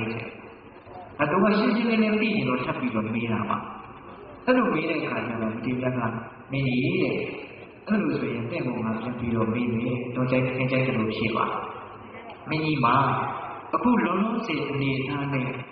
ငယ်တော့ကအနေထားနဲ့ဘယ်လိုများပွားချမှုရှိလဲတဲ့အဲ့ဒါကိုတစ်ချက်တော့စဉ်းစားပြီးတော့ငါ့ကိုပြန်ပြောပါငယ်တော့ကအနေထားနဲ့ခုလုံးလုံးစေအနေထားမိကြီးကအဲ့ဒီအချိန်မှာအသက်80လောက်ရှိနေပြီဘဝရဲ့နောက်ဆုံးအနေရောက်နေပြီပေါ့အဲ့တော့ဘုရားမိကြီးကစဉ်းစားပြီးတော့ပြောလို့ဆိုတော့ရှင်ဗျာတဲ့ငယ်တော့ကလည်းအခုနဲ့ကတော့ဘာမှမဆိုင်တော့ဘူးဗျာတပည့်တော်ကငယ်တော့ကအလွန်တရာမအားကောင်းမောင်းတန်းအတပုဂ္ဂလည်းကျွမ်းကျင်တယ်တိုက်ရိုက်ခိုက်လည်းအလွန်ကောင်းတယ်စင်စည်းမြင်စည်းဓာတ်ကိုတန်ထိုးအလွန်လည်းကျွမ်းကျင်တယ်အဲ့ဒါတပည့်တော်ကိုတပည့်တော်ငယ်တော့တကူရှင်တယောက်လုံးတောင်ထင်ခဲ့ပြီတယ်ဒါပေမဲ့လို့အခုချိန်မှာတော့အဲ့ဒါတွေကဘာမှမရှိတော့ဘူးတဲ့ကုန်ခဲ့ပြီးပြောင်းခဲ့ပြီးကြံခဲ့ပြီခုချိန်မှာတော့တပည့်တော်ရဲ့အနေထားဘယ်လိုဖြစ်နေလို့ဆိုတော့တပည့်တော်ရဲ့ခြေထောက်ကိုဒီနားကိုနှမ်းမယ်ဆိုပြီးတော့ကြွပြီးတော့နှမ်းချလိုက်တယ်ဒါပေမဲ့တပည့်တော်ရဲ့ခြေထောက်ကတပည့်တော်ရောက်ချင်တဲ့နေရာကိုရောက်မသွားဘူးတဲ့ဂျားထဲမှာသူချက်နေတဲ့နေရာကိုကြားသွားတာဒါကသူကြိုးကိုဒီအသေးစိတ်အဲ့ဒီတိုင်ပြောတာဟုတ်လားကိုခြေထောက်ကကိုယ့်ရဲ့အမိန့်ကိုညာလုံးကြည့်မနာခံတော့ဘူးကိုခြေထောက်လေးတစ်ချောင်းကိုတော့ကိုကပိုင်ရုပ်ပိုင်နဲ့မရှိတော့တော့ငယ်တုန်းကအနေထားနဲ့ခုအနေထားမှာဘာမှမဆိုင်တော့ဘူးငယ်တုန်းကအနေထားတွေဆိုတာပုံပဲပြောင်းခဲ့ပြီးကျန်ခဲ့ပြီဆိုတာလေးနဲ့ပတ်သက်ပြီးတော့ပြောခြင်းဘာလို့ကျန်ခဲ့တာတော့ကိုကသွားနေလို့အဲ့ဒါလေးကျန်ခဲ့တာဟုတ်လားကျန်ခဲ့တယ်ဘာလို့ကျန်ခဲ့တာတော့ကိုကသွားနေတယ်ဘယ်ကိုသွားနေတာလဲဆိုတော့ကိုချင်းသိချင်းတွေကိုဥတည်ပြီးတော့သွားနေတာဟုတ်လားအဲ့တော့ဦးဇင်းတို့ပိဿပေါင်းတော်ကောင်းတို့ဘယ်သူမှအဲ့ဒီခရီးကိုရက်လို့မရဘူးနားလို့မရဘူးရက်ခွင့်လည်းမရှိဘူးနားခွင့်လည်းမရှိဘူးမသွားခြင်းလည်းသွားခြင်းလည်းသွားမှသိတယ်သွားမှမသိတယ်သွားဟ ဟုတ်လားဒီလက်ချက်ကိုသွားရတယ်အဲ့လိုသွားတဲ့ကိစ္စမှာမြတ်စွာဘုရားကပုံပေါ်အောင်လို့ပြောလို့ဟုတ်အရှိန်နဲ့စီးဆင်းနေတဲ့တောင်ကျမ်းမြစ်တွေနဲ့အလွန်တူတယ်လူဘဝရဲ့ရှင်သန်ရဲ့ဆိုတဲ့ဒီခရီးတေလုံးကြီးကိုဥတည်ပြီးတော့သွားနေတဲ့ဒီခရီးနော်တောင်ကျမ်းမြစ်နဲ့ဥမာပေးတာရိုးရိုးမြစ်နဲ့တောင်ဥမာပေးရိုးရိုးမြစ်ကစီးဆင်းရင်လှုပ်ပြီးလှုပ်တဲ့အေးရှင်းလေးပဲစီးပါတောင်ကျမ်းမြစ်ဆိုတော့တော့ဝလုံးလို့မြင်မြန်ဆန်ဆန်ပတ်ပတ်လွတ်လပ်အရှိအဟုန်နဲ့စီးပါအဲ့ဒီတောင်ကျမ်းမြစ်တွေပင်လယ်သမုဒ္ဒရာတွေကိုဥတည်ပြီးတော့စီးဆင်းနေတဲ့အနေအထားလေးကိုစဉ်းစားကြည့်ပေါ့အဲ့ဒီမြစ်ကြီးကရက်နေတဲ့အချိန်နားနေတဲ့အချိန်ပဲချိန်ရှိတယ်။ဒီလိုရှိအမနဲ့လည်းရှိတယ်ညလည်းရှိတယ်နေ့လည်းရှိတယ်အချိန်တိုင်းရှိတယ်။အဲ့လိုပဲဓမ္မတော်ကြီးတို့ရဲ့ဒီခန္ဓာကိုယ်မှာလည်းတည်ရင်းတွေကိုဥတည်ပြီးတော့သွားနေရတဲ့ဒီခရီးဘယ်ချိန်ဖြစ်ဖြစ်သွားနေတယ်။ဒီပင်ဆိုင်လည်းသွားတယ်စကားပြောရင်လည်းသွားတယ်လမ်းလျှောက်ရင်လည်းသွားတယ်လှုပ်လို့ရင်လည်းသွားတယ်ကျိုးစွာဆုံးအလုပ်တွေတို့ကတော့ပြင်မလို့ညမှာအိတ်ရက်အနားယူပါပြီဆိုတဲ့အချိန်မှလည်းသူကတော့မရဘူးမနာဘူးသွားနေတယ်ကိုကလာနားနေလို့ထင်တာသူကတော့နားနေတာမဟုတ်ဒါကြောင့်ပုံပေါ်အောင်မြတ်စွာဘုရားကဥပမာနဲ့ပြောတာအမြဲတမ်းသွားနေရတဲ့ခရီးမျက်စံပွဲရှိအဲ့တော့အမြဲတမ်းသွားပြီးနားလို့မရှိရက်လို့မရှိဒလက်ဆက်သွားပြီးဆိုရင်တော့သွားမှမရင်တော့ခရီးကတွင်တော့မှာပဲခရီးတွင်တယ်ဆိုတာမှလို့ဆိုတော့တဖြည်းဖြည်းနဲ့ကိုရောက်ချင်ရှိတဲ့နေရာကိုရောက်သွားမှရောက်ဖို့နေလာတယ်ဆိုတဲ့အသေးပေါ့နော်သွားပြီဆိုလို့ရှိရင်ကြံခဲ့တာတွေကြံခဲ့မယ်နေတာတွေကနေလာမယ်ပေါ့ဒါကခရီးတို့ရဲ့အဘာဝပေါ့သူတဖြည်းဖြည်းနဲ့နေလာတယ်ဆိုတာကိုလည်းမြတ်စွာဘုရားကဥပမာနဲ့ပြောတာပဲဥပမာနဲ့ပြောရင်ဉာဏ်ရှိတဲ့လူတွေကသိလို့မြင်လို့လည်းဘုရှိတာကိုဟုတ်လားအဲ့ဒါဥပမာလို့ပြီးလို့တဖြည်းဖြည်းနေလာတယ်ဆိုတဲ့ကိစ္စတောင်းတရုံကိုအစွဲခံရတဲ့မာမတကောင်ရဲ့ခြေလန်းတိုင်းဒီတည်ရင်းနဲ့နေလာလို့ပဲတရက်နေလိုက်ရင်တရက်စာတည်ရင်းနဲ့နေသွားတယ်နော်တဏှာကြီးပုံသွားရင်တဏှာကြီးသာတည်ရင်းနဲ့ပို့ပြီးတော့နေသွားတယ်တော့ဘယ်ကြံကြီးဘလောက်ကျင်တယ်ကြံမှုဆိုတာတော့အတိအကျပြောခွင့်မရှိဘူးဒါပေမဲ့ကုံရင်းတလောက်တော့တော့တေချာပေါင်းနေသွားတယ်ဆိုတဲ့အနေအထားဟုတ်တယ်မဟုတ်လားလက်ကြံကြီးအနေအထားတော့သတ်မှတ်လို့မရဘူးဒါပေမဲ့တဖြည်းဖြည်းနဲ့နီးလာတယ်ဆိုတာတော့တေချာပေါင်းပြောလို့ရတယ်ပေါ့ဟုတ်လားအဲကြောင့်ပြီးတဲ့ပေါင်းပြောအောင်လို့ကိုနာပေတို့မောင်းနေဖို့လူတို့မမြင်ပါဘူးတတ္တဝါတွေကကိုချင်းသိချင်းတွေကိုမောင်းနေတာကိုခံရတယ်။နွားကြောင်းသားကဒုက္ခပြီးတော့သူကြောင်းတဲ့နွားကြီးနွားအုပ်ကြီးကိုသူရောက်စီနေတဲ့ကြက်စီကိုဥတည်ပြီးတော့မောင်းနေတာဖြစ်ဘူးလားရှိတယ်။နွားတွေမှာငင်းချမ်းမှုရှိလားမရှိဘူး။အဲ့လိုပဲသဘာဝတရားကြီးကဓမ္မတို့ပြီးတော့တတ္တဝါတွေကိုနော်ကိုချင်းသိချင်းဆိုတဲ့ကြက်ကိုမရောက်ရင်အောင်ဒီလက်ချက်မောင်းနေတယ်။တတ္တဝါလည်းကိုလုံးအတူတူချီတက်နေရတယ်။ဟုတ်တယ်ဒီကဘုရားကြီးကိုရွာဘက်ကဆရာတော်ကြီးတစ်ပါးရောက်လာတယ်ဆရာတော်ကြီးကိုမတွေ့ရတော့ဆရာတော်ကြည့်လိုက်တော့ဘုန်းကြီးဦးကြီးဖြစ်နေပါပေါ့လားလို့စိတ်ထဲမှာတွေးမိတယ်ပြီးတော့မှငါလည်းပဲတော်တော်အသက်ကြီးနေပါလားလို့တွေးမိတယ်တစ်ချက်တွေးမိတာကဘာလို့ဆိုတော့အသက်ဆိုတာတယောက်တည်းဖွက်ပြီးတော့ကြီးသွားတာမရှိဘူးလို့အကုန်လုံးအတူတူကြီးသွားကြတာဟုတ်တယ်မဟုတ်လားဘယ်သူမှရက်နေလို့မရဘူးအကုန်လုံးညီလူညီညာကြီးသွားကြတာနော်ဒါကြောင့်ပြည့်တဲ့ဘောတော်ကဘာမှတီးနေတာမြင်နေတာမရှိဘူးဒီသဘောဝတရားကြီးကိုသူသိရမြင်ရကြားရလို့သာသနာ့ဘောင်ဝင်ပြီးတော့မျက်နှာအကျင့်ကိုကျင့်မယ်ဆိုရင်တော့ဒီသဘောဝတရားကြီးကလည်းသူလွန်ကြီးချမ်းသာမယ်ရမယ်ဟုတ်တယ်မဟုတ်လားတရားကိုရလို့လုံးစုံဉာဏ်ပညာကိုရလို့ရတ္တပညာရတ္တပညာကိုရလို့ဘောဇာချုပ်ကြီးယူပြီးပါမယ်ဆိုရင်အမြဲတမ်းကိုရင်းသိခြင်းကိုတွားနေတဲ့ဒီကီးကအပြည့်အတိုင်းပြီးဆုံးသွားမယ်ပေါ့ဒါကြောင့်မလို့ကိုရမ်းပြုခဲ့တယ်လို့ပြောတာသဘောပေါက်ရလားဒါကြောင့်ပြီးတဲ့ဘောတော်ကောင်းတို့တတ္တဝါတွေကဒီလိုသဘောတော်ရှိတယ်တတိယဖြစ်မိမိခန္ဓာဒီသဘောရှိတယ်လို့စဉ်းစားခြင်းဒီများစွာတတိတံဝေကဉာဏ်ပညာကိုဖြစ်စေနိုင်တယ်ဟုတ်ရဲ့လားဒီပို့ပြီးတော့ဒီလိုလေးလေးနဲ့စဉ်းစားလို့ဆိုရင်သာသနာတော်မြတ်နဲ့တွေ့တဲ့ခိုက်တာမှာဒီလိုအခြေအနေရိုးကနေရုံးထွက်နိုင်အောင်တို့မြတ်သောအကျင့်ကိုကျင့်သုံးသင့်တယ်ဆိုတဲ့တွေးပေါ့ဟုတ်လားဒီတက္ကသမတရားအကျင့်နောက်ဒုတိယတရားချင်းနဲ့ပတ်သက်ပြီးတော့မိမိကဆက်ပြီးတော့မေးနေတယ်ရှင်ဗျာတဲ့ရှင်ဗျာကပြောတယ်တတ္တဝါတွေမှာအားကိုးရတယ်မရှိဘူးစောင့်ရှောက်မဲ့ရတယ်မရှိဘူးလို့ရှင်ဗျာပြောတယ်ပေါ့တပည့်တော်မှာခြေလျက်တက်တည်ရောမြင်းတက်တည်ရောဆင်တက်တည်ရောယထာတက်တည်ရောစိတ်တက်မျိုးတို့တပည့်တော်ကိုကာကွယ်နေတာစောင့်ရှောက်နေတာရှိတယ်ပြီးတော့ဒီလိုကိုချစ်ကြတဲ့မြင်လို့ကြတဲ့ပိသားစုဝင်တွေမိတ်ဆွေတွေပေါင်းသင်းတွေဆွေမျိုးတွေသားချင်းတွေအများကြီးရှိတယ်အဲ့ဒါရှင်ဗျာရဲ့စကားကိုပြီးတော့ဘယ်လိုနားနေရမလဲမမေးနိုင်ဘူးလားအဲ့လိုမေးတော့ဒီမြတ်ကဘယ်လိုပြန်လဲဖြေရှင်းတယ်မင်းကြီးတဲ့အဲ့လိုဆိုရင်သင်ပုံကပြန်မေးတယ်မင်းကြီးမှာပြင်းထန်တဲ့ယောဂါတွေများဖြစ်ဘူးလား ဖြစ်ဘူးတော့ဗျာတဲ့အသက်80ရှိနေမှတခါတလေအလုံးပြင်းထန်တဲ့ယောဂဘယ်လောက်ထိဖြစ်တော့လို့ရှိတယ်မိသားစုတွေကဝိုင်းကြည့်ပြီးတော့အော်မင်းကြီးတော့ပြီးတော့မှပဲနဲ့တူတယ်ဆိုတဲ့အနေအထားမျိုးကိုရောက်အောင်တော့မကြခဏဖြစ်ဘူးလေဟုတ်လားအဲ့လိုပြောတဲ့အခါကျတော့မထေရက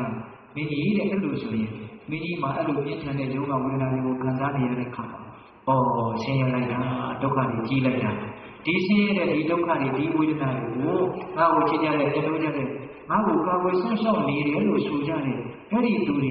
တယောက်ကိုနည်းနည်းစီခွဲဝေပြီးတော့ယူရစမ်းပါလို့မင်းကြီးပေးလို့ရနိုင်မလားတဲ့မရနိုင်ယူလေးပြောတာနော်ကိုယ်မှဒုက္ခရောက်လာပြီတကယ်ပြည့်စုံတဲ့ကြုံလို့တကယ်ဒုက္ခတွေ့လာပြီအစမပြေဘူးဖြစ်လာပြီဆိုရင်ဒီဒုက္ခတွေကိုငါ့ကိုချစ်ကြတဲ့သူတွေနည်းနည်းစီလောက်ခွဲဝေပြီးတော့ယူကြစမ်းပါဒါဆိုရင်ငါသက်တာပေါ့မယ်ပေါ်ပါတော့မယ်ဆိုပြီးတော့များပေးလို့ဝေလို့ရနိုင်မလားရနိုင်ပါဘူးဒီဘက်ကမှာတော့ကိုဖြစ်ရင်ကိုခံအဲ့လိုပဲကိုဖြစ်ရင်လည်းကိုခံတယောက်ကိုကူညီလို့ရတယ်ဆောင်းရှောက်လို့ရတယ်အခုလို့ရတယ်ဆိုတာကတကယ်တမ်းကတကယ်မှအပေါ်ရန်သေးလားဟုတ်လားခန္ဓာကိုယ်ကြီးကနောက်ပေါင်းပြန်လာပြီးပြည့်စုံလာပြီးဒုက္ခဖြစ်လာပြီဆိုရင်ဘယ်သူမှမကြိုးကိုအခုလို့မရဘူးဘယ်သူမှမကြိုးကိုလည်းဆောင်းရှောက်လို့မရဘူးကူညီလို့လည်းမရဘူးစေတနာမရှိလို့ပြတာမရှိလို့ကူညီခြင်းလို့မဟုတ်ဘူးကူညီလို့ကိုမရသူဖြစ်ရင်ဒုက္ခကိုဖြစ်ရင်ကိုယ်ကဟုတ်ရဲ့ဒါကြောင့်ဦးဇင်းတို့ကဒီစကားလေးကိုဘာလို့ပြောရတာလဲတော့တတ္တဝါတွေဆိုတာသူတို့ကိုတယောက်ကိုတယောက်အားကိုးလို့ရတာချက်ပိုတွက်ပြီးတော့အားကိုးနေကြတာရှိတယ်။နောက်အားပြုပြီးတော့နေရတာဒီမှာကသာသမီဘောသာသမီကဒီမှာကိုတကယ်လာ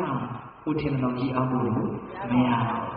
။ဒါကြောင့်တကယ်အားကိုးရရှာနေတယ်ဆိုရင်တရားဓမ္မအသိဉာဏ်ကိုရင့်ကျက်အောင်ကြိုးစားထားဖို့လိုတယ်။အဲ့ဒါကပြည့်စုံမှုနဲ့ကြိုးစားရင်ဒီကုရီတော့အားကိုးရတယ်။ဒီနေရာမှာဦးဇင်းတို့လောကကြီးဟာဘာမှအားကိုးရမရှိဘူးဆောင်းရှောက်မဲ့လို့မရှိဘူးလို့ပြောတယ်။သို့တော့စေတနာနဲ့သုံးပါးတိလာနဲ့အားကိုးရလို့လည်းပြောပြန်တယ်။အဲ့ဒါကိုဒီလိုဘယ်လိုနားလည်ရမလဲဆိုတိုင်စဉ်းစားတယ်မရှိဘူးလား။စေတနာနဲ့သုံးပါးတိအားကိုးရဆိုတာကဒီဆင်းရဲတဲ့ဘဝဒုက္ခတွေကတည်းကထာဝရလွတ်မြောက်သွားအောင်နိမန်လမ်းမှန်ကိုပေးတော်မူနိုင်တဲ့အတွက်ကြောင့်စေတနာနဲ့သုံးပါးကိုအားကိုးရလို့ပြောတာ။ဒါဒီယုံနာခန္ဓာကြီးကိုမပြည့်စည်အောင်မအိုးအောင်မနာအောင်မသိအောင်လုပ်မပေးနိုင်ဘူးဟုတ်တယ်မဟုတ်လားဒါပေမဲ့ဒီဒုက္ခတွေကနေပြီးတော့လွတ်မြောက်သွားအောင်မဂ္ဂင်7ပါးအချင်းမြတ်တရားပြီးတော့ဘောင်းတရားကြီးကိုတော့နိမန်လမ်းမှန်ကိုတော့မပေးနိုင်ဘူးလားပေးနိုင်တယ်ဒါကြောင့်သူ့ကိုတော့အားကိုးရလို့ပြောရတယ်ဒီအားကိုးရမရှိတဲ့ဒုက္ခကြီးကနေလွတ်မြောက်နိုင်အောင်လုပ်နိုင်တဲ့အတွက်ကြောင့်ဒီလမ်းကိုပေးနိုင်တဲ့အတွက်ကြောင့်အားကိုးရလို့ပြောရတာဒုက္ခကြီးတဲ့မှာတော့ဒီပြင်အားကိုးရပါမှမရှိဘူးဒါကြောင့်ဒီလိုကြီးဆိုတော့ပြောမယ်ဆိုရင်တော့စေတနာနဲ့သုံးပါးကလည်းအားကိုးရမရှိဘူးအဲ့တော့အားကိုးရမရှိတဲ့လောကကြီးထဲမှာစစ်မှန်တဲ့အားကိုးရကိုရအောင်လို့သူရဟန်းပြုခဲ့တယ်လို့ဆိုရမှာမရောက်ဘူးလားရောက်ပြီဒါကြောင့်ပြီးတော့တော့ဘဝမှာတကယ်အားကိုးရဘာမှမရှိဘူးလို့စဉ်းစားရင်းနဲ့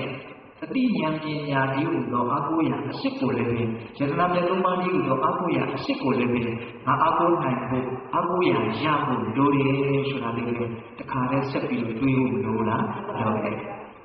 ်အဲ့ဒါကြောင့်ဘိဓမ္မာတော်တို့မင်းကြီးတဲ့မှာဒုက္ခရောက်လာပြီးယောဂဖြစ်လာပြီးဆိုရင်ဘုရားကိုခွဲဝေပြီးလို့ရပါမလဲဆိုတဲ့မေကောစဉ်းစားတယ်မရှိဘူးလားရှိတယ်အဲ့ဒါဒုတိယတရားချင်းနဲ့ပတ်သက်တဲ့မထေရရဲ့ရှင်းလင်းချက်ပေါ့နောက်တတိယတရားချင်းနဲ့ပတ်သက်ပြီးတော့မေးတယ်မင်းကြီးကရှင်ဗျာတဲ့ရှင်ဗျာကပြောတယ်လောကလူသားတ attva တွေမှာကိုယ်ပိုင်ဥစ္စာဘာမှမရှိဘူးအလုံးကိုစွန့်ပစ်ပြီးတော့သွားရမယ်လို့ရှင်ဗျာပြောတယ်ပေါ့နော်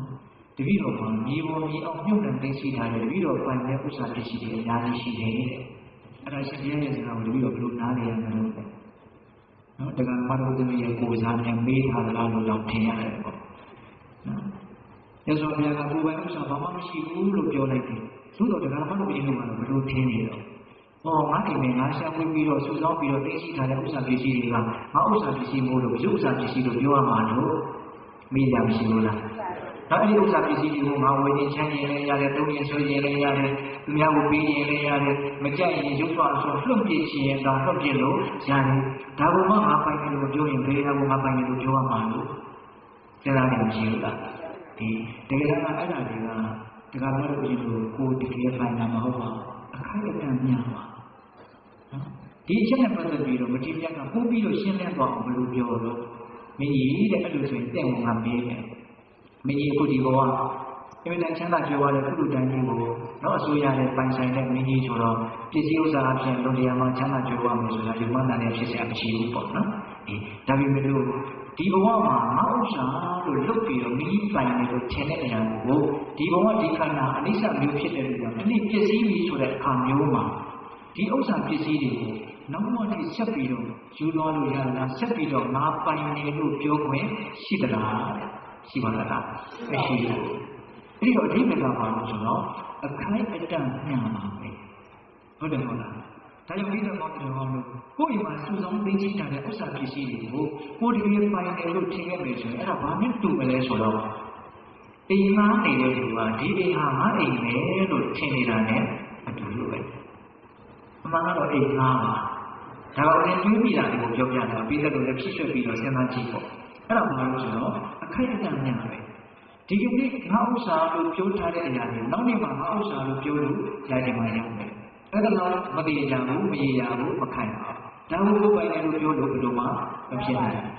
ဟုတ်တယ်မဟုတ်လားဒီအလုံးကိုစုပြပြီးတော့ဝါရမှာအဲ့ဒီနေရာမှာဦးဇင်းတို့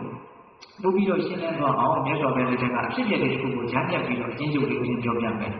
နော်အလုံးလေးပဲကြားဖို့ပြီးသားပါဒီအကြောင်းအရာလေးကမြတ်စွာဘုရားလက်ထက်ကအာနန္ဒတိဆိုတာရှိတယ်သူကအလုံးတရားမှဝင်တူနေပေါ့ဘဝမှာရှိဖို့ပြည့်စုံဖို့ဟာအရေးကြီးဆုံးပဲလို့သူကရုပ်ချမ်းဝါဒလို့ဆိုရမှာဆိုဒါကြောင့်ဘုရားမပေးနဲ့ရစင်းကြောက်များတာဝိပါဒနဲ့ပုံသွားတာမပေးနဲ့ပေးရင်တော့ပုံပါပဲမလူရဘူးမတန်းရဘူးပေါ့ဟုတ်လားပြီးတော့ဆုရမယ်ဆောင်းရမယ်ခြားများကြားများလို့ဆုဆောင်ဆုတော့ပါများရင်ပိုင်ရှင်ကြီးကြီးတာပဲဒါသူရဲ့ဝါဒပေါ့အဲ့တော့ဘုရားဘာလို့လဲဘယ်သူမှမပေးဘူးရတော့အကုန်ဆုလေရှားရဲသိတယ်သိပိုက်တယ်ဒီတော့ဘာဖြစ်လို့ပစ္စည်းတွေကတော့အလွန်လေးကိုချမ်းသာတယ်ကြည်ကြည်တဲ့ချမ်းသာပါတယ်ဒါပေမဲ့ဘလောက်ပဲချမ်းသာဒီခန္ဓာကိုယ်ကြီးကတတိတော့ပစ္စည်းရတာပါအောက်ထားလို့ရတဲ့ပစ္စည်းမဟုတ်လားအဲ့လိုပစ္စည်းပြီးဆိုတော့ကိုပိုင်နေလို့ထင်တဲ့အရာတွေကဒီနေရာမှာအင်းဒီမပြင်းချင်နေခဲ့တယ်ကိုကတော့ကိုယ်ကအားလို့ဆိုတော့ပေါ်ရတယ်အဲ့ဒါသူပဲရောက်သွားလို့ဆိုတော့ဒေါသနာတွေသွားပြီးတော့ဖြစ်တယ်အလုံးမဆင်းရဲတယ်ကံလည်းအလုံးဆိုးတယ်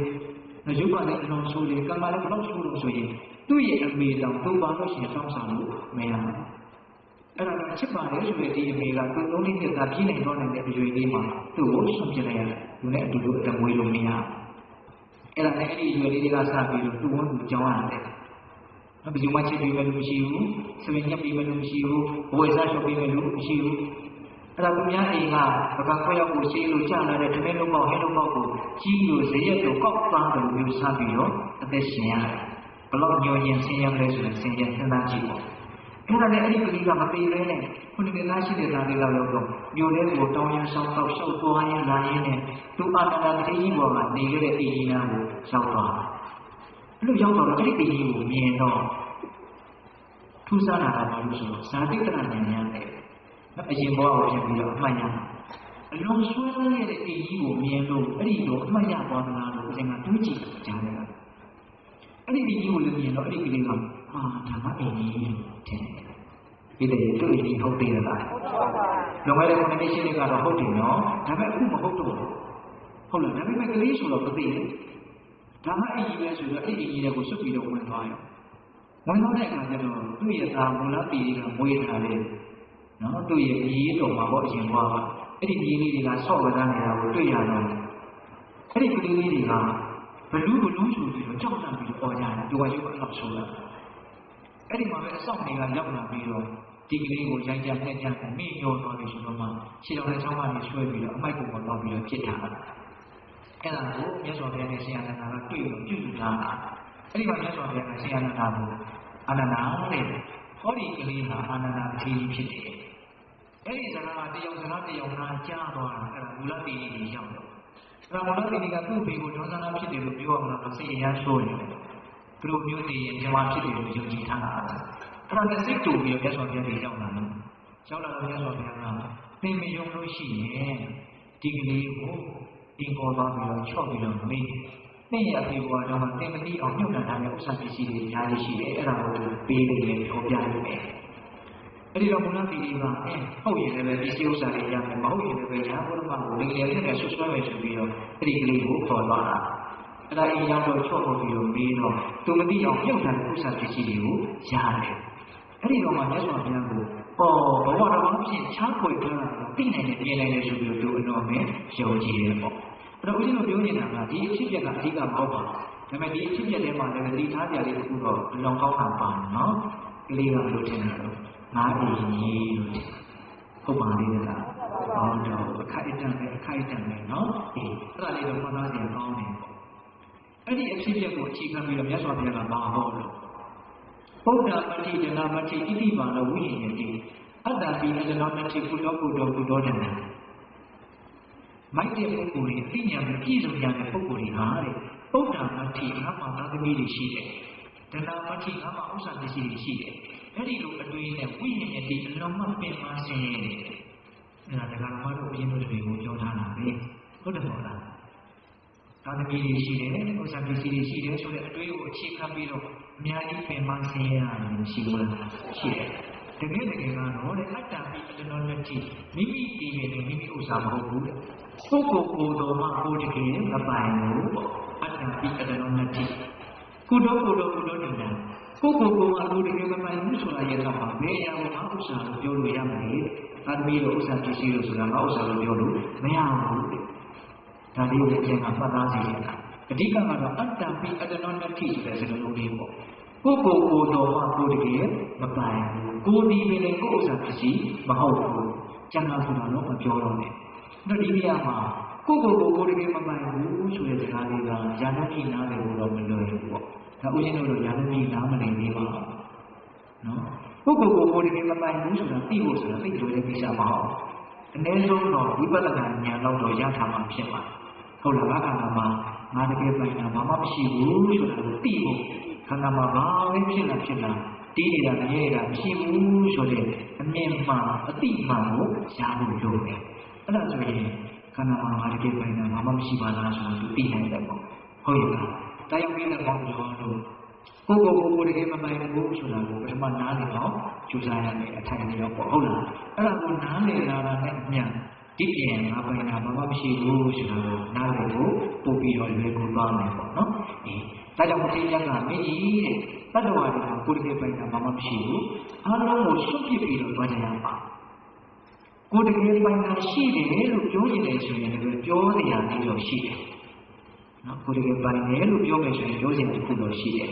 အဲ့ဒါဘာနဲ့ဖြစ်မဲ့တဲ့တော့ကံတရားကိုပြုထားတဲ့ကံတရားသဗ္ဗေတတ္တကမ္မတက္ကသဗ္ဗေတတ္တအလုံးစုံသောတတ္တဝါတို့သည်ကမ္မတက္ကကံကိုယ်တာနဲ့ကိုယ်ပိုင်တယ်ကမ္မတက္ကတက္ကဆိုရင်ကိုယ်ပိုင်ရှိကံကိုကြတော့ကိုယ်ပိုင်တယ်ကောင်းတာပဲဖြစ်ဖြစ်ဆိုးတာပဲဖြစ်ဖြစ်လုပ်ပြီးဆိုရင်တော့အဲ့ဒီအလုပ်နဲ့ခံတဲ့အကျိုးရလဒ်ကိုကိုယ်သိသိရလို့ဆောင်ရွက်လို့မရကံမှာလို့တခြားသောအရာတွေကတော့ကိုယ်တကယ်မပိုင်ဘူးအတ္တကောလောကောတဲ့ဆိုတော့ကဦးရင်းရှုလိုက်တယ်အတ္တကတက္ကဆိုတာကိုယ်ပိုင်အောင်ဆိုတာမရှိဘူးကိုယ်ပိုင်တာမှမရှိဘူးဟောကံကိုကြတော့ကိုပြောလို့ကမ္မတက္ကကိုယ်ပိုင်တယ်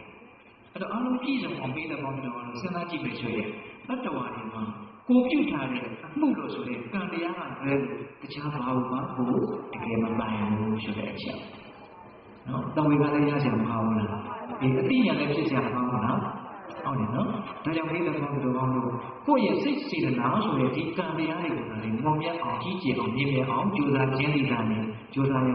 အနတ်ဆုံးအလုပ်ပေါ့ဟုတ်လားကျန်တာတွေကတော့မဖြစ်လို့ရှာနေရတယ်ကိုယ်တကယ်ပိုင်တာဟောအချိန်တန်တော့လည်းပဲထားကြရမှာပေါ့ဟုတ်လားဒါကြောင့်ပြည်သက်ပေါင်းတော်တို့တတိယတရားအကျင့်စဉ်းစားကြရအများကြီးဖြစ်ဘူးလားရှိတယ်အဲ့လိုတတိယတရားကျင့်ကိုဒီကရှင်းပြပြီးတဲ့နောက်မှာမင်းကြီးကဆက်ပြီးတော့နေတယ်ရှင်ဗျာတဲ့ရှင်ဗျာက၄နှစ်မြောက်တရားအကျင့်တတ္တဝါတွေဟာလူအချင်းနဲ့နေနေကြတာအားရတဲ့ရောင်ရည်တွေလို့လည်းမရှိလူဆန္ဒရဲ့ကြီးကျော်ရတာဖြစ်တယ်လို့ရှင်ဗျာပြောတယ်ပေါ့အဲ့ဒီစကားရဲ့အသေးစိတ်အသေးပဲကိုပြီးတော့ဘယ်လိုနားလည်ရမလဲတော့အဲ့ဒီလိုပြီးတော့ဒီမြတ်ကမင်းကြီးတဲ့အဲ့လိုဆိုရင်တင့်ကုန်ကငါပြန်မေးမယ်မင်းကြီးမှာအခုအမြဲတမ်းပြည်စုံတဲ့ချမ်းသာတဲ့ကုလိုတိုင်းကြီးတစ်ခုလုံးကိုဆိုးရတယ်ပေါ့တဘောမလိုဘူးလို့ပြောမယ်ဆိုရင်လည်းပြောလို့ရတဲ့အနေအထားနော်ရှင်ဘီရင်တစ်ပါးအနေနဲ့တူးဆံပိုင်ရှင်ဘီရင်တစ်ပါးအနေနဲ့ဘာမှမလိုဘူးလို့ပြောမယ်ဆိုရင်ပြောလို့ရတယ်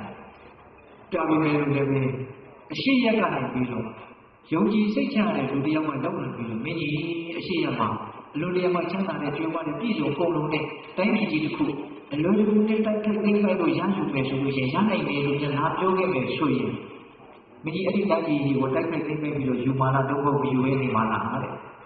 ယူမာပါဗျာတဲ့မင်းကြီးကရိုးသားတယ်ဗျာသိလားအသက်80ရှိနေပြီနော်ရတယ်ဆိုရင်လူလူနဲ့ရမယ်ဆိုရင်ဘာလဲတော့ယူမယ်နဲ့တိုက်ခိုက်သိမ်းပိုက်ပြီးတော့ယူမယ်ဘယ်သူတွေပဲတည်လို့နေပြီသူကတော့ဘာလဲတော့ယူအောင်မယ်ပေါ့အဲ့လိုယူလိုက်တော့တိုင်းပြည်ကြီးတစ်ခုဖြစ်သွားရောအဲ့လိုဆိုတိုင်းပြည်ကြီးတစ်ခုဖြစ်လာတဲ့နောက်မှာနေပြီဒီလိုမျိုးနောက်ရက်ကနောက်ထပ်တိုင်းပြည်တစ်ခုအလိုလိုတိုက်ခိုက်သိမ်းပိုက်ပြီးတော့ချင်းချင်းသာသာကြွယ်ဝတဲ့တိုင်းပြည်တစ်ခုရမယ်ဆိုရင်မင်းယူအောင်မလားတို့ဟုတ်တစ်ခုရှိနေပြီတော်ပြီမယူတော့ဘူးလို့ပြောမလားဘယ်လိုလဲတဲ့တော့ဘုရားရဲ့သူမငြင်းကိုယူမှာပါဗျာအဲ့လိုပဲတောင်းရမြောက်ရတိုင်းပြည်ကြီးအလိုလိုရမယ်ဆိုရင်မင်းယူမှာလားဆိုတော့ယူမယ်လို့ကြီးပြောတယ်မယူဘူးလို့တခုမှမငြင်းဘူးမင်းကြီးကိုလောဘကြီးရန်ဘောလို့အပြစ်တင်တော့မစောနဲ့ကိုချင်းစာတွေကလေးနဲ့နားထောင်ကြည့်ပေါ့နော်ကိုလည်းပဲနောက်ကြောင်းရှင်းရှင်းနဲ့အပြစ်ကင်းကင်းနဲ့ကောင်းကောင်းမွန်မွန်ရမယ်ဆိုရင်ဒါကိုမယူဘူးလို့ညင်ပါလေဒါကိုမှမငြင်းဟုတ်လားတော့မှမငြင်းဘူးရတော့ကိုယူမှာပဲဒါဥရှင်တွေဒီတိုင်းမှာတွေးတဲ့လူတွေပဲဒီတိုင်းပဲဖြစ်ပါလိမ့်မယ်ဟုတ်လားအဲ့ဒါပြည့်စုံပါဗျာဒါကိုရည်ရွယ်ပြီးတော့တတ်တော်ပါလို့ဆိုတာပြေဝနေတယ်လို့ရှိတယ်နော်လိုအပ်ချက်နဲ့နေတာအားရတဲ့ရောင်ရည်တွေနေတယ်ဆိုတာမရှိဘူးအလိုဆန္ဒခိုင်းတဲ့အတိုင်းတည်းစံလုပ်နေရတဲ့ပြောနေရတဲ့လူဆန္ဒရဲ့အကြီးကြောင့်လွတ်လွတ်လပ်လပ်နေရတာမဟုတ်ဘူးအခုမှအရှင်သခင်ဂျိုးကြီးရှိတယ်ပေါ့အဲ့ဒါကဘာလို့ဆိုတော့အလိုဆန္ဒဟုတ်လားငင်းဆံလို့မရှိဘူးဆိုတော့တခွင့်မရှိဘူးငင်းလဲငင်းချင်ဘူးဆိုတော့လည်းမသက်ချင်ဘူးအဲ့ဒါကိုခက်မှထင်ပါဟုတ်လားငင်းချင်တယ်ဆိုရင်ငင်းလို့ရမှာသို့တော့မငင်းနေတာကခက်တယ်လောဘနဲ့ပုံမှာတသားတည်းဖြစ်တယ်လောဘကလည်းငါလို့ထင်တယ်လောဘကလိုချင်တာကိုငါကလိုချင်တယ်လို့ထင်တယ်လောဘကမရှိရင်မဖြစ်ဘူးလို့ပြောတာကိုငါမရှိရင်မဖြစ်ဘူးလို့ထင်တယ်လောဘနဲ့ပူနဲ့ကိုတခြားပြီးကိုယ်ပေါ်မြင်နိုင်တယ်အဲ့ဒီလောဘပို့ပြီးတော့အားနေသွားနိုင်တယ်ခုတော့လောဘကိုလို့ထင်တယ်ငါလို့ထင်တယ်ဒေါသလည်းလို့ထင်တယ်ငါလို့ထင်တယ်ဒါကြောင့်ပြည်သက်ပေါင်းတော်ကဒါကမှတော့ဘုရားတို့တွေအလုံးမကြည့်ဝကြတယ်နော်အလိုဆန္ဒရဲ့ကြီးကျုံညံ့တာဖြစ်တယ်ယာတိုင်းပိတ်ပိုက်ချင်ရတဲ့ပုဂ္ဂိုလ်တွေကဖြစ်တယ်ဆိုတာထင်ရှားမလားထင်ရှားတယ်ဒါကြောင့်ပြည်သက်ပေါင်းတော်ကတော့ကျမ်းဂန်နေတဲ့မှာမိတော်တို့ဒီမိသားဖြစ်ဘယ်တော့မှမရောင်ရဲတယ်လောဘတို့မြည်ဒီအာယုံဖြစ်ဘယ်တော့မှအားရတယ်ဆိုတာမရှိဘူးမိတော်ကြီးကဘလောက်ပဲမမိသားတွေထက်ပြီးနေတော့မှပြင်းတယ်ကြီးကိုလည်းတောက်တော့ဘူးဆိုတော့မှမရှိဘူးအဲ့လိုပဲလောဘကလည်းအာယုံတွေပဲအာယုံများခြင်းဘူးဆိုတာမရှိဘူးနော်ဒီနေရာမှာဖြစ်သက်ပြီးတော့စဉ်းစားနေကြတာတခုကမိသားတို့ရဲ့သဘောတည်းမိသားဖြစ်မရောင်ရဲရုံနဲ့မကမိသားကြီးရဲ့ကြီးတလောက်မိတော်ကြီးလာတတ်တယ်ဆိုတဲ့အချက်ကလေးကိုစဉ်းစားကြည့်ချင်ဒါဘာလို့ပြောတာလဲဆိုတာပြီးတော့ဒီလောက်မင်းရနားလည်နေလို့အရင်ကြည့်ပါလားဘာလို့လဲလူချင်းစရာနဲ့သက်စရာမျက်လုံးစရာအာယုန်တွေများရင်များတော့လောဘကြီးနဲ့ကြီးလာတတ်တယ်ဆိုတဲ့အချက်ဟုတ်ရဲ့လားနော်ဉာဏ်ပညာနဲ့မထိမ့်သိမ့်ဘူးဆိုရင်လောဘဟာရက်တက်လို့မရှိဘူးဟုတ်လားဒါကြောင့်ပြည့်စုံသောတော်တော်တို့ဘလောက်ရအားရတဲ့လုံးရဲ့မရှိဘူးအင်းလုံးနေတာပဲဒါကြောင့်တချို့ဟာပိုင်ဆိုင်မှုအလုံးကြီးတဲ့ချမ်းသာကြွယ်ဝတဲ့ပုဂ္ဂိုလ်တွေကိုတွေ့ရင်သူတို့တော့ဘာမှလုံးလုံးမဟုတ်တော့ပါဘူးနဲ့တူပါရဲ့လို့စဉ်းစားကြတာရှိတယ်ဒါအလုံးမမှားနိုင်တယ်လို့ထင်တယ်တချို့ပိုင်ဆိုင်မှုတွေကြီးတော့လိုအပ်ချက်တွေကြီးနေတယ်ချမ်းသာအလောက်ရှင်းရင်းနေတယ်လို့ပြောရမှလို့မျိုးဖြစ်နေတယ်ပေါ့ဟုတ်ရဲ့လားဒီတရားဝိသဘောတော်လို့လေးခုမြောက်တရားအကျင့်ပြိထားတယ်ကောင်းမလားသူ့ကိုစဉ်းစားကြည့်နေမယ်ဆိုရင်တန်ဖိုးရှိတဲ့ပုဂ္ဂိုလ်ကသာသနာတော်ရဲ့တွေ့ရတဲ့လူ့ဘဝမှာငါလောဘခိုင်းတိုင်းရှားဖို့ရှိဖို့တစ်ခုတော့လေးလုံနေုံရနေဒါပြချင်မကြိုက်သေးဘူးတော့မပြည့်နိုင်တဲ့ပုဂ္ဂိုလ်ဖြစ်နေလို့ကတော့ငါဘယ်တော့မှနားရမှာမဟုတ်ဘူးဆိုတဲ့အတွေ့အမျိုးအမြင်မှန်မျိုးကိုရနိုင်တယ်မပြည့်နိုင်တဲ့အိုးဆိုမှတော့ဘလောက်ဖြစ်ပြီးပြီးမှာမဟုတ်မပြည့်နိုင်ပါဘူးလို့ဆိုနေမှလေဘလောက်ဖြစ်ပြီးမပြည့်ဟုတ်တယ်မလားဒီမရှိတော့မှတော့ရှိခြင်းနဲ့ရှိပြီးတော့ကိုရှိခြင်းနဲ့ကိုရှိပြီးတော့ကိုကြီးရှိခြင်းနဲ့မဆုံးပါဒါအဆိုးရှိတဲ့ကံမဟုတ်ပါတော့ဒါပြည့်တဲ့ပေါ့တော့ဒီဥကြောင့်တရားပို့ပြီးတော့စဉ်းစားတယ်မလားစဉ်းစားတယ်အဲ့တော့ဘုရားမြတ်ကအဲ့လိုမင်းကြီးကိုပြန်တန်မေးခေါ်နဲ့ထုတ်ပြီးတော့ရှင်းပြတာအဲ့လိုရှင်းပြပြီးတော့ဒီကုန်းကျုပ် ကာထာ73ခုရွတ်ဆိုပြီးတော့ဘဝရဲ့အကြောင်းလောကရဲ့အကြောင်းသူပြောပြပြီးတယ်အဲ့ဒါလေးကိုအရင်9မိနစ်လောက်ပြောလို့တနာရီနဲ့15မိနစ်ပြည့်သွားတော့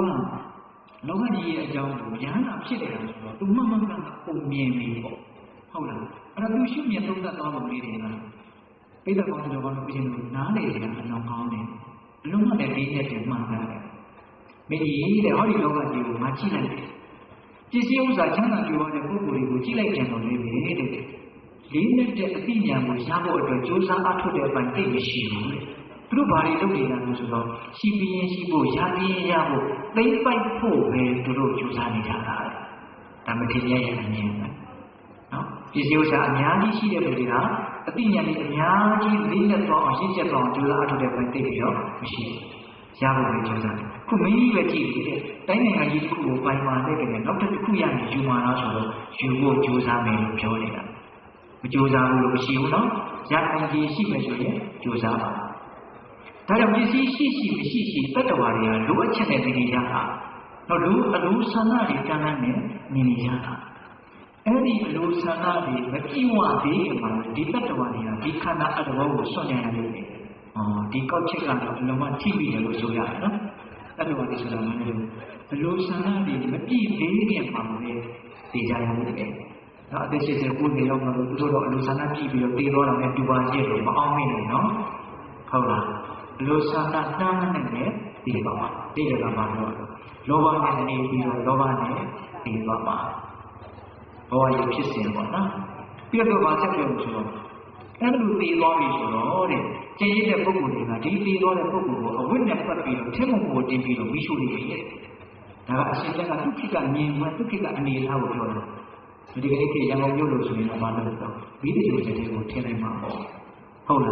းအဲ့တော့မတင်မြတ်ကဘာလို့လဲဆိုတော့အဝိတ္တတေကိုတစ်ခုနဲ့တည်တဲ့ပုဂ္ဂိုလ်ကိုတဇူဝါနဲ့ထိုးပြီးတော့မိရှုရတယ်ဒီအနေအထားကိုဘယ်အရာမှကာကွယ်မပေးနိုင်ဘူးစောင့်ရှောက်မပေးနိုင်ဘူးတဇူဝါနဲ့ထိုးပြီးတော့မိရှုတာကိုခံရတယ်လူငယ်တွေကတဇူဝါဆိုတာကိုသိရင်မှသိပါတဇူဝါဆိုတာဘာပြောတာလဲဆိုတော့ဟုတ်ဦးရင်တော်ငယ်ငယ်တုန်းကရွာမှာဘုန်းကြီးကျောင်းသားဘာဝရွာဘက်ကဘုန်းကြီးတွေရဲ့ဦးဇင်းတွေရဲ့မဲတော်ခမဲတော်တွေသိပြီဆိုလို့ရှိရင်မိရှုတာမီးရှို့ပြီးဆိုရင်ဒီတော့ဘုန်းကြီးကျောင်းသားအဲ့သွားပြီးတော့ကြည်တာလူသေးကောင်းဆိုတာလည်းမီးရှို့ပြီးဆိုရင်အမဲကြောက်ကိုကြာပူလေးချလိုက်ပြီးတော့လေးကောက်ပွေးပြီးတော့ဟုတ်လားအဲ့ဒါမှောက်ရည်ကြီးတွေရှို့ကြတာများတယ်အဲ့ဒါပုံးထားကလေးတွေဆိုတော့အများနဲ့ဆိုတော့ကြောက်ကြောက်ပါအဲ့ဒါဘာလို့လဲဆိုတော့ပုံးထားမှာအောင်ဝါးတွေနဲ့ဘေးကနေဖိထားသုံးလေးရောက်အဲ့ဒီဝါးကိုတဇူဝါလို့ခေါ်တေးလည်းပြန်မယူဘူးအဲ့ဒါမီးရှို့ရဲ့တန်ကြီးနဲ့တိုင်းပစ်ထားတဇူဝါနော်ဒါကယောဂကအနေထားလေးပေါ့အဲ့တော့လူတယောက်သိပြီဆိုရင်အဝိနဲ့ပတ်ပြီးတော့မိရှုရဲ့ဒီအနေထားကိုကျွန်မပါခွဲမပေးနိုင်ပြီးတော့ဉာဏ်ရည်တဲ့ပုဂ္ဂိုလ်တွေကအမျိုးမျိုးပြောဆိုညီတန်းပြီးတော့ဖြစ်မှဖြစ်ရတဲ့ချင်းဘာဘာညာညာလေးပြောပြီးတော့ကိုယ့်အိမ်ကိုပြန်သွားမှာပဲဒီနောက်ကျွန်မအချာကြီးမနေဟုတ်လားတေဘက်တို့ကတော့ကာအားပြောဆိုတာလားနေတယ်သူတတလုံးမအောင်စားလို့လုပ်ခဲ့တဲ့အရာတွေကိုတော့ကျန်ရတဲ့ပုဂ္ဂိုလ်တွေကကိုယ်ကြောင့်ဝင်ယူခင်သိလိုက်ပြီးတော့ဆက်ပြီးတော့သူတို့ကငါဥစ္စာဆိုဆက်လုပ်ကြတယ်နေသူတို့တည်သွားလို့ဆိုတော့လည်းသူတို့ဟာတွေကိုနောက်တစ်ခါဆက်ပြီးတော့ငါဥစ္စာဆိုလုပ်ကြတယ်ဒီအစဉ်တိုင်းကြီးကဘုံကြံတယ်တော့မပြီးတော့ဟုတ်လားဒါကြောင့်ဒီလိုကြားနေတဲ့မှာရွှေကားရည်တယ်ငွေကားရည်တယ်မြေကားရည်တယ်ပြောတာရှိတယ်ဘလို့ကြည်တာလို့ဆိုတော့ရွှေတို့မြေတို့ငွေတို့ကလူတွေကိုကြည့်ပြီးတော့ရည်တယ်။အော်ငါတို့အရင်ပြည့်စည်မဲ့လူတွေကလည်းငါတို့သူတို့ဥစ္စာတွေဗျာဆိုပြီးတော့ရည်ရတယ်။ဒါကတင်စားပြောတာပါ။ဟုတ်လား။ဒါကဒီမှာကြီးတွေဟိုလက်ထဲမှာဆွဲထားတဲ့ဆွဲကြိုးလေးနဲ့ကိုယ်နဲ့ဘယ်လိုအရင်ပြတ်လဲ။ဆွဲကြိုးနဲ့ကိုယ်နဲ့ဘယ်လိုအရင်ပြည့်စည်မှာဒါပေမဲ့ကိုကဘယ်လိုပြောနေတာလဲ။ငါဥစ္စာလို့ပြောနေတာဒီဆွဲကြိုးကဒီတဲ့စိတ်နဲ့ရှိမယ်ဆိုတော့ရည်ရတော့ဖတ်ကောင်းလို့မဆိုနိုင်ဘူးလားဆိုနေတယ်နော်ကိုကအရင်ပြည့်စည်မှာပါဒါကိုမတင်တဲ့မှာပြောတာဒီဆိုးသွားတဲ့မြင်ကွင်းဒါဘောရဲ့အစိတ်ပိုင်းတစ်ခုဒါကိုသိအောင်မြင်အောင်ကြိုးစားဖို့ပြောတယ်ဟုတ်ရဲ့လားအဲ့ဒီလိုသိခြင်းတရားကိုပစ္စည်းရှိမရှိပညာရှိမရှိကျွေးဝလူရောဆင်းရဲလူရောပညာရှိလူရောလူမိုက်ရောအကုန်လုံးတွေ့ရတဲ့သိခြင်းဆိုတဲ့တွေ့ကိုကျွန်မမရှောင်နိုင်ဘူးဒါပေမဲ့ထူးခြားတာကဘာလဲဆိုတော့လူမိုက်တွေသိခြင်းတရားနဲ့တွေ့ပြီဆိုရင်အလုံးတုံလို့ချောက်ချားတယ်ပညာရှိတဲ့လူသိခြင်းတရားနဲ့တွေ့ပြီဆိုရင်တော့အလုံးတရားမှတည်ရင်ဒီချမ်းတယ်ဒါလေးကတော့အမှန်မှန်သားစရာပါ တယောက်လားဉာဏ်ရှိတဲ့သူတယောက်လားဆိုတာဒီကနေ့ကြောင်တိတိကျကျသိရမယ့်အနေအထားလို့ဆိုနိုင်ပါလားမသိရင်တော့အမျိုးမျိုးကျုံဝါမျိုးဆိုနေကြတာပဲလေပါရီတက်တယ်ပါရီရှိတယ်ဟုတ်လားဘာပဲပြောဘဝနဲ့ပတ်သက်ပြီးတော့ခန္ဓာနဲ့ပတ်သက်ပြီးတော့သိတဲ့တိုင်းကိုတကယ်သိထားဖို့ဆိုရင်ဒီကနေ့မှာတုံ့လို့ခြောက်ချနိုင်တယ်ဒီကနေ့မှာတုံ့လို့ခြောက်ချတဲ့ဒုတိယဘဝလာတာဘာလို့ဆိုနိုင်လဲပေါ့ဟုတ်လားဒါကြောင့်ပြည်သက်ပေါင်းတို့တကယ်အရေးပါတဲ့အသိဉာဏ်ဉာဏ်ကိုရအောင်ကြိုးစားရမယ်အသိဉာဏ်ဉာဏ်ရှိမှဒီကနေ့မှာဒီအေးချမ်းညာရှိမယ်ပေါ့ဒါကြောင့်ဒီနေ့ကဆက်ပြီးတော့ဘယ်လိုကောက်ချက်ဆွဲပြလို့ဆိုတော့ဒါကြောင့်လည်းအသိဉာဏ်ပြီးတာလည်းဥစ္စာပစ္စည်းတွေများစွာတန်ဖို့ရှိတယ်ဒီကပညာကိုဥစ္စာထက်အများကြီးတန်ဖိုးလျှော့ပြီးတော့တွက်တာဥစ္စာပစ္စည်းကိုလည်းတန်ဖိုးထားနေဖြစ်တယ်ဒါကဦးဇင်းတို့ဉာဏ်နေတဲ့လူတွေများတဲ့ဖြစ်မှာဒီတိုင်းပဲပေါ့ကြားနေတယ်မှာဒီတိုင်းမှချပြနော်ဒီကနေ့ကပညာဒီဥစ္စာတွေအများကြီးတန်ဖိုးရှိတယ်ပညာကိုအရေးထားတာဥစ္စာကိုအရေးထားတာဆိုတာဒါဉာဏ်ရှိဉာဏ်မဲ့လို့မှမူတည်နေပေါ့ဟုတ်လားဒါကြောင့်ရှင်မြတ်ကဘာဆက်ပြောလို့ဆိုတော့အဲ့ဒီဉာဏ်ပညာကိုရအောင်ကြိုးစားရအောင်ပွားများရမယ်အဲ့ဒီဉာဏ်ပညာများလာပြီဆိုလို့ရှိရင်အလုပ်ကိစ္စအားလုံးကိုပြီးစီးစေနိုင်တဲ့အရဟတပညာအရဟတပညာကိုတော့ရနိုင်တယ်ဉာဏ်နာဖြစ်နိုင်တယ်လို့ပြောတာဉာဏ်နာဖြစ်တဲ့အနေအထားကိုအဲ့ဒီဉာဏ်ပညာကိုလို့ပြောတယ်အလုပ်ကိစ္စအားလုံးကိုပြီးစီးစေနိုင်တယ်ဒါလေးကတော့စိတ်ဝင်စားစရာသဘောလို့သူကပြောတာဟုတ်ရဲ့ပါဒါဦးဇင်းတို့စဉ်းစားကြည့်မိတာပေါ့မထေရကတော့ကာမဆိုတာချူမြင်တကယ်တော့ဖြစ်တယ်သို့တော့စိတ်နှလုံးကိုမှွေနောက်ချောက်ချားတဲ့ဒုက္ခပေးတဲ့အရာဘဝဆိုတာကတော့သူကဘယ်လိုသုံးသပ်ပြလဲဘဝဆိုတာကတော့ဘာမှမတည်ငြိမ်တဲ့အနိစ္စသဘောဖြစ်တယ်အဲ့ဒါကိုသူကဥပမာနဲ့ပြောတယ်တစ်သီးတို့ဒီတဲ့အရွယ်အစားမျိုးမျိုးမှာကျွေးကြရင်းဆိုတဲ့ဘေးမြင်တယ်နော်မှဲမှာကျွေးတဲ့အသီးရှိတယ်လို့တချို့အကင်းကလေးနဲ့ကျွေးတော့တာလည်းရှိတယ်နှုတ်ရဲ့မျိုးစုံအနေထားမှာတည်တည်ဟာကျွေးကြနိုင်တဲ့အနေထားရှိတယ်အဲ့လိုပဲတည်တည်လို့မြည်ပြီးကျွေးကြရင်းဆိုတဲ့ဘေးမြင်တယ်လို့တတ္တဝါတို့မြည်ပြီးအရွယ်အစားအမျိုးမျိုးမှာပြည့်စည်ခြင်းဆိုတဲ့ဘေးရှိနေတယ်ဒါကြောင့်ငယ်ငယ်ကြီးကြီးဘဝမှာဘလို့နေရမယ်ဘယ်အချိန်ကျွေးမယ်ဆိုတော့ကျွန်မမသိရဘူးဒါကြောင့်မတိမြတ်ကဘဝဆိုတာမခံမြဲတဲ့မတည်မြဲတဲ့အိရှာသဘောဖြစ်တယ်ကာမကတော့ကောင်းတယ်လို့လည်းမကောင်းတဲ့သဘောမာယာသဘောပေါ့နော်ဘဝကတော့ဘာမှမတည်မြဲတဲ့သဘောဒါတွေကိုမသိလို့မြင်လို့ငါရှင်ရန်ပြုခဲ့တာလို့ဒီလိုမျိုးအဲ့လိုလေးရှင်းပြအဲ့ဒါကိုမင်းကြီးကသဘောကျပြီးတော့မထေရရဲ့ဒေသနာကိုနာယူကြည့်ရတယ်ဆိုပြီးတော့ဦးဇင်းတို့ဗတ္တဘာသာတုတ်တံကိုဒီကုန်းချုပ်ထားတယ်ပေါ့အဲ့တော့ဦးဇင်းတို့တရားရဲ့ဒီတန်းတော့မှဒါဒီကအတူပွဲလေးတွေဖြစ်တာကြောင့်ပြီးတော့ဒီတရားလေးကိုဦးဇင်းကခုတော်တော်စီမကြခဏဟောနေတယ်ခေါင်းထဲမှာအရန်တဲ့နော်အစီအစဉ်တရားရှိနေတာလည်းဒီကြောင်းပေါ့ဟုတ်လားဒါကြောင့်ဒီတရားလေးကိုဟောလိုက်တယ်အဓိကပြောလို့ရတဲ့အချက်ကဘာလဲလို့တရားအကျဉ်း၄မျိုးဓမ္မုတ်တေတဒီတရားအကျဉ်း၄မျိုးကိုနားလည်ပြီးတော့မှတ်သားပြီးတော့စဉ်းစားဆင်ခြင်ပြီးတော့အတိညာကိုရစေဖို့ဆိုတဲ့ရည်ရွယ်ချက်နဲ့ဒီတရားလေးကိုပြောတာလို့ဒီတိုင်းတော့မပြောခဲ့ဘူးနော်ပြောလိုက်တယ်ဒါကြောင့်ဒီတရားအကျဉ်း၄မျိုးဆောင်းဖို့ကလေးကိုလိုက်ပြီးတော့ဆိုရမယ်ပြီးရင်ဦးဇင်းနဲ့အတူတူဆိုမယ်နော်ဒီပြီးရင်အဲ့ဒါမေတ္တာပို့ပြီးတော့ဦးဇင်းတို့ဆုံးသတ်ရအောင်ဟုတ်လားဘုနာတိတို့မောင်းနှင်ဖို့လူတို့မမြဲပါရကားဘုနာတိတို့မောင်းနှင်ဖို့လူတို့မမြဲပါရကားဆောင်းရှောင်းတူမဲ့ကိုရမဲ့အာနွေလာဒီတကားကိုယ်ပိုင်ဥစ္စာမရှိပါဆွန့်ခွာသွားရမှာပါတကားကိုယ်ပိုင်ဥစ္စာမရှိပါဆွန့်ခွာသွားရမှာပါတကားလူမပြည့်ဝအာမယတဏကျွံကြီးပါတကားလူမပြည့်ဝအာမယတဏကျွံကြီးပါတကားနောက်ထပ်တစ်ခေါက်လိုက်ဆိုနော်ဘုနာတိတို့မောင်းနေဖို့လူတို့မမြဲပါတကားဘုနာတိတို့မောင်းနေဖို့လူတို့မမြဲပါတကားဆောင်းရှောင်းသူမဲ့ကိုရမဲ့အာနွယ်ကဒီတကားဆောင်းရှောင်းသူမဲ့ကိုရမဲ့အာနွယ်ကဒီတကားကိုယ်ပိုင်ဥစ္စာမရှိပါဆွန့်ခွာသွားရမှာပါတကားကိုယ်ပိုင်ဥစ္စာမရှိပါဆွန့်ခွာလူမပြည့်ဝအာမယတဏကျွံကြီးပါတကားလူမပြည့်ဝအာမယတဏ ကိုချင်းနဲ့အတူတူဖြည်းဖြည်းချင်းဆိုနော်ဩနာတိတို့မောင်းနေဖို့လူတို့မြဲပါလားဆောင်းရှောင်းသူမဲကိုရမဲအားပဲလာကြည်ပါကိုယ်ပိုင်ဥစ္စာမရှိပါစော့ပါပါရမှာလူပဲကြီးဝါအားပဲကြတနာကျွကြည်ပါလားတရားချင်းလေးမျိုးခုပြောခဲ့လို့ထိုက်တဲ့နားလည်မှုကိုရကြပြီဒါကိုပြီးတော့တော့မှတ်ထားဖို့လိုတယ်မမေ့အောင်ဆောင်ထားဖို့လိုတယ်မမေ့သွားရင်တော့ကြောက်သွားတဲ့ဖိုးတုံပစ္စည်းတစ်ခုလိုဖြစ်သွားတယ်မမေ့မှကိုယ်ချင်းချင်းနဲ့ချိန်မှာဆင်ញင်လို့ရတယ်ဒါကြောင့်ပြန်ရောက်ရင်တော့လက်ဆူကြီးပေါ့ရန်နေရတယ်မလားမသိဘူးမရရင်3-4ယောက်လောက်ပေါင်းဆိုအဲ့ဒါဆိုရင်တော့လွယ်လွယ်ကူကူရနိုင်တယ်ဒါပေမဲ့စိတ်မစိုးရင်လည်းခွေရိုက်တာဟုတ်လားခွေဖွက်ပြီးတော့ကြည့်ရင်ပြိနိုင်မလားသိတယ်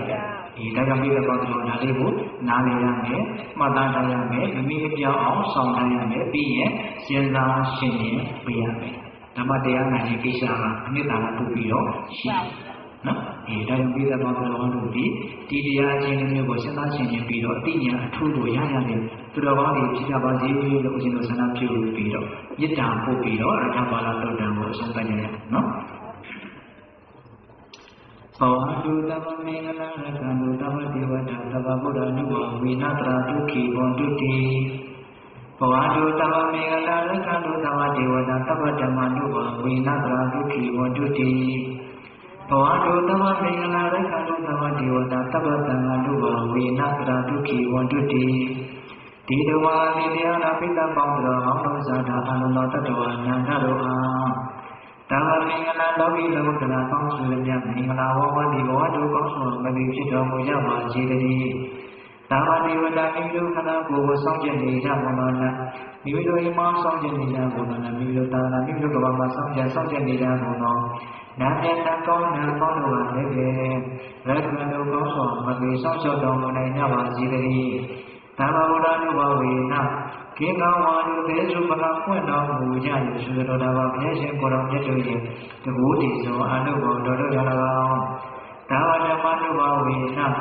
မေလိနာဘုရိဒတိပါပြေရုဆိုတော်စေတံတော်တရားတော်မြတ်တို့ရဲ့တကူတည်သောအနုဘောတော်တို့ရ၎င်းသာဝတံဃာနုဘဝေနမေလိနာမြေရောက်ကြတဲ့မြေရောက်ဆိုတော်ရှင်ရောက်တော်ရိယသံဃာရှင်မြတ်တို့နဲ့တဝါတိလဘုဒ္ဓမာတိကိုပြေတာကိုတို့တပြည့်စုံမူရတဲ့တကုတိတံဃာအရှင်ကောင်းရှင်မြတ်ပေါင်းတို့ရဲ့ဘုဒ္ဓေဇောအနုဘောတော်တို့ရောက်၎င်းတရားနိယောညမှာဘေကမဆင်းခြင်းရှိတိုင်းဒုက္ခိကိုစိတ္တပြကြမှာချမ်းသာရရှိကြကုန်သည်ဘဝတုကောင်းစွာမသိဖြစ်တော်မူကြပါစေတည်း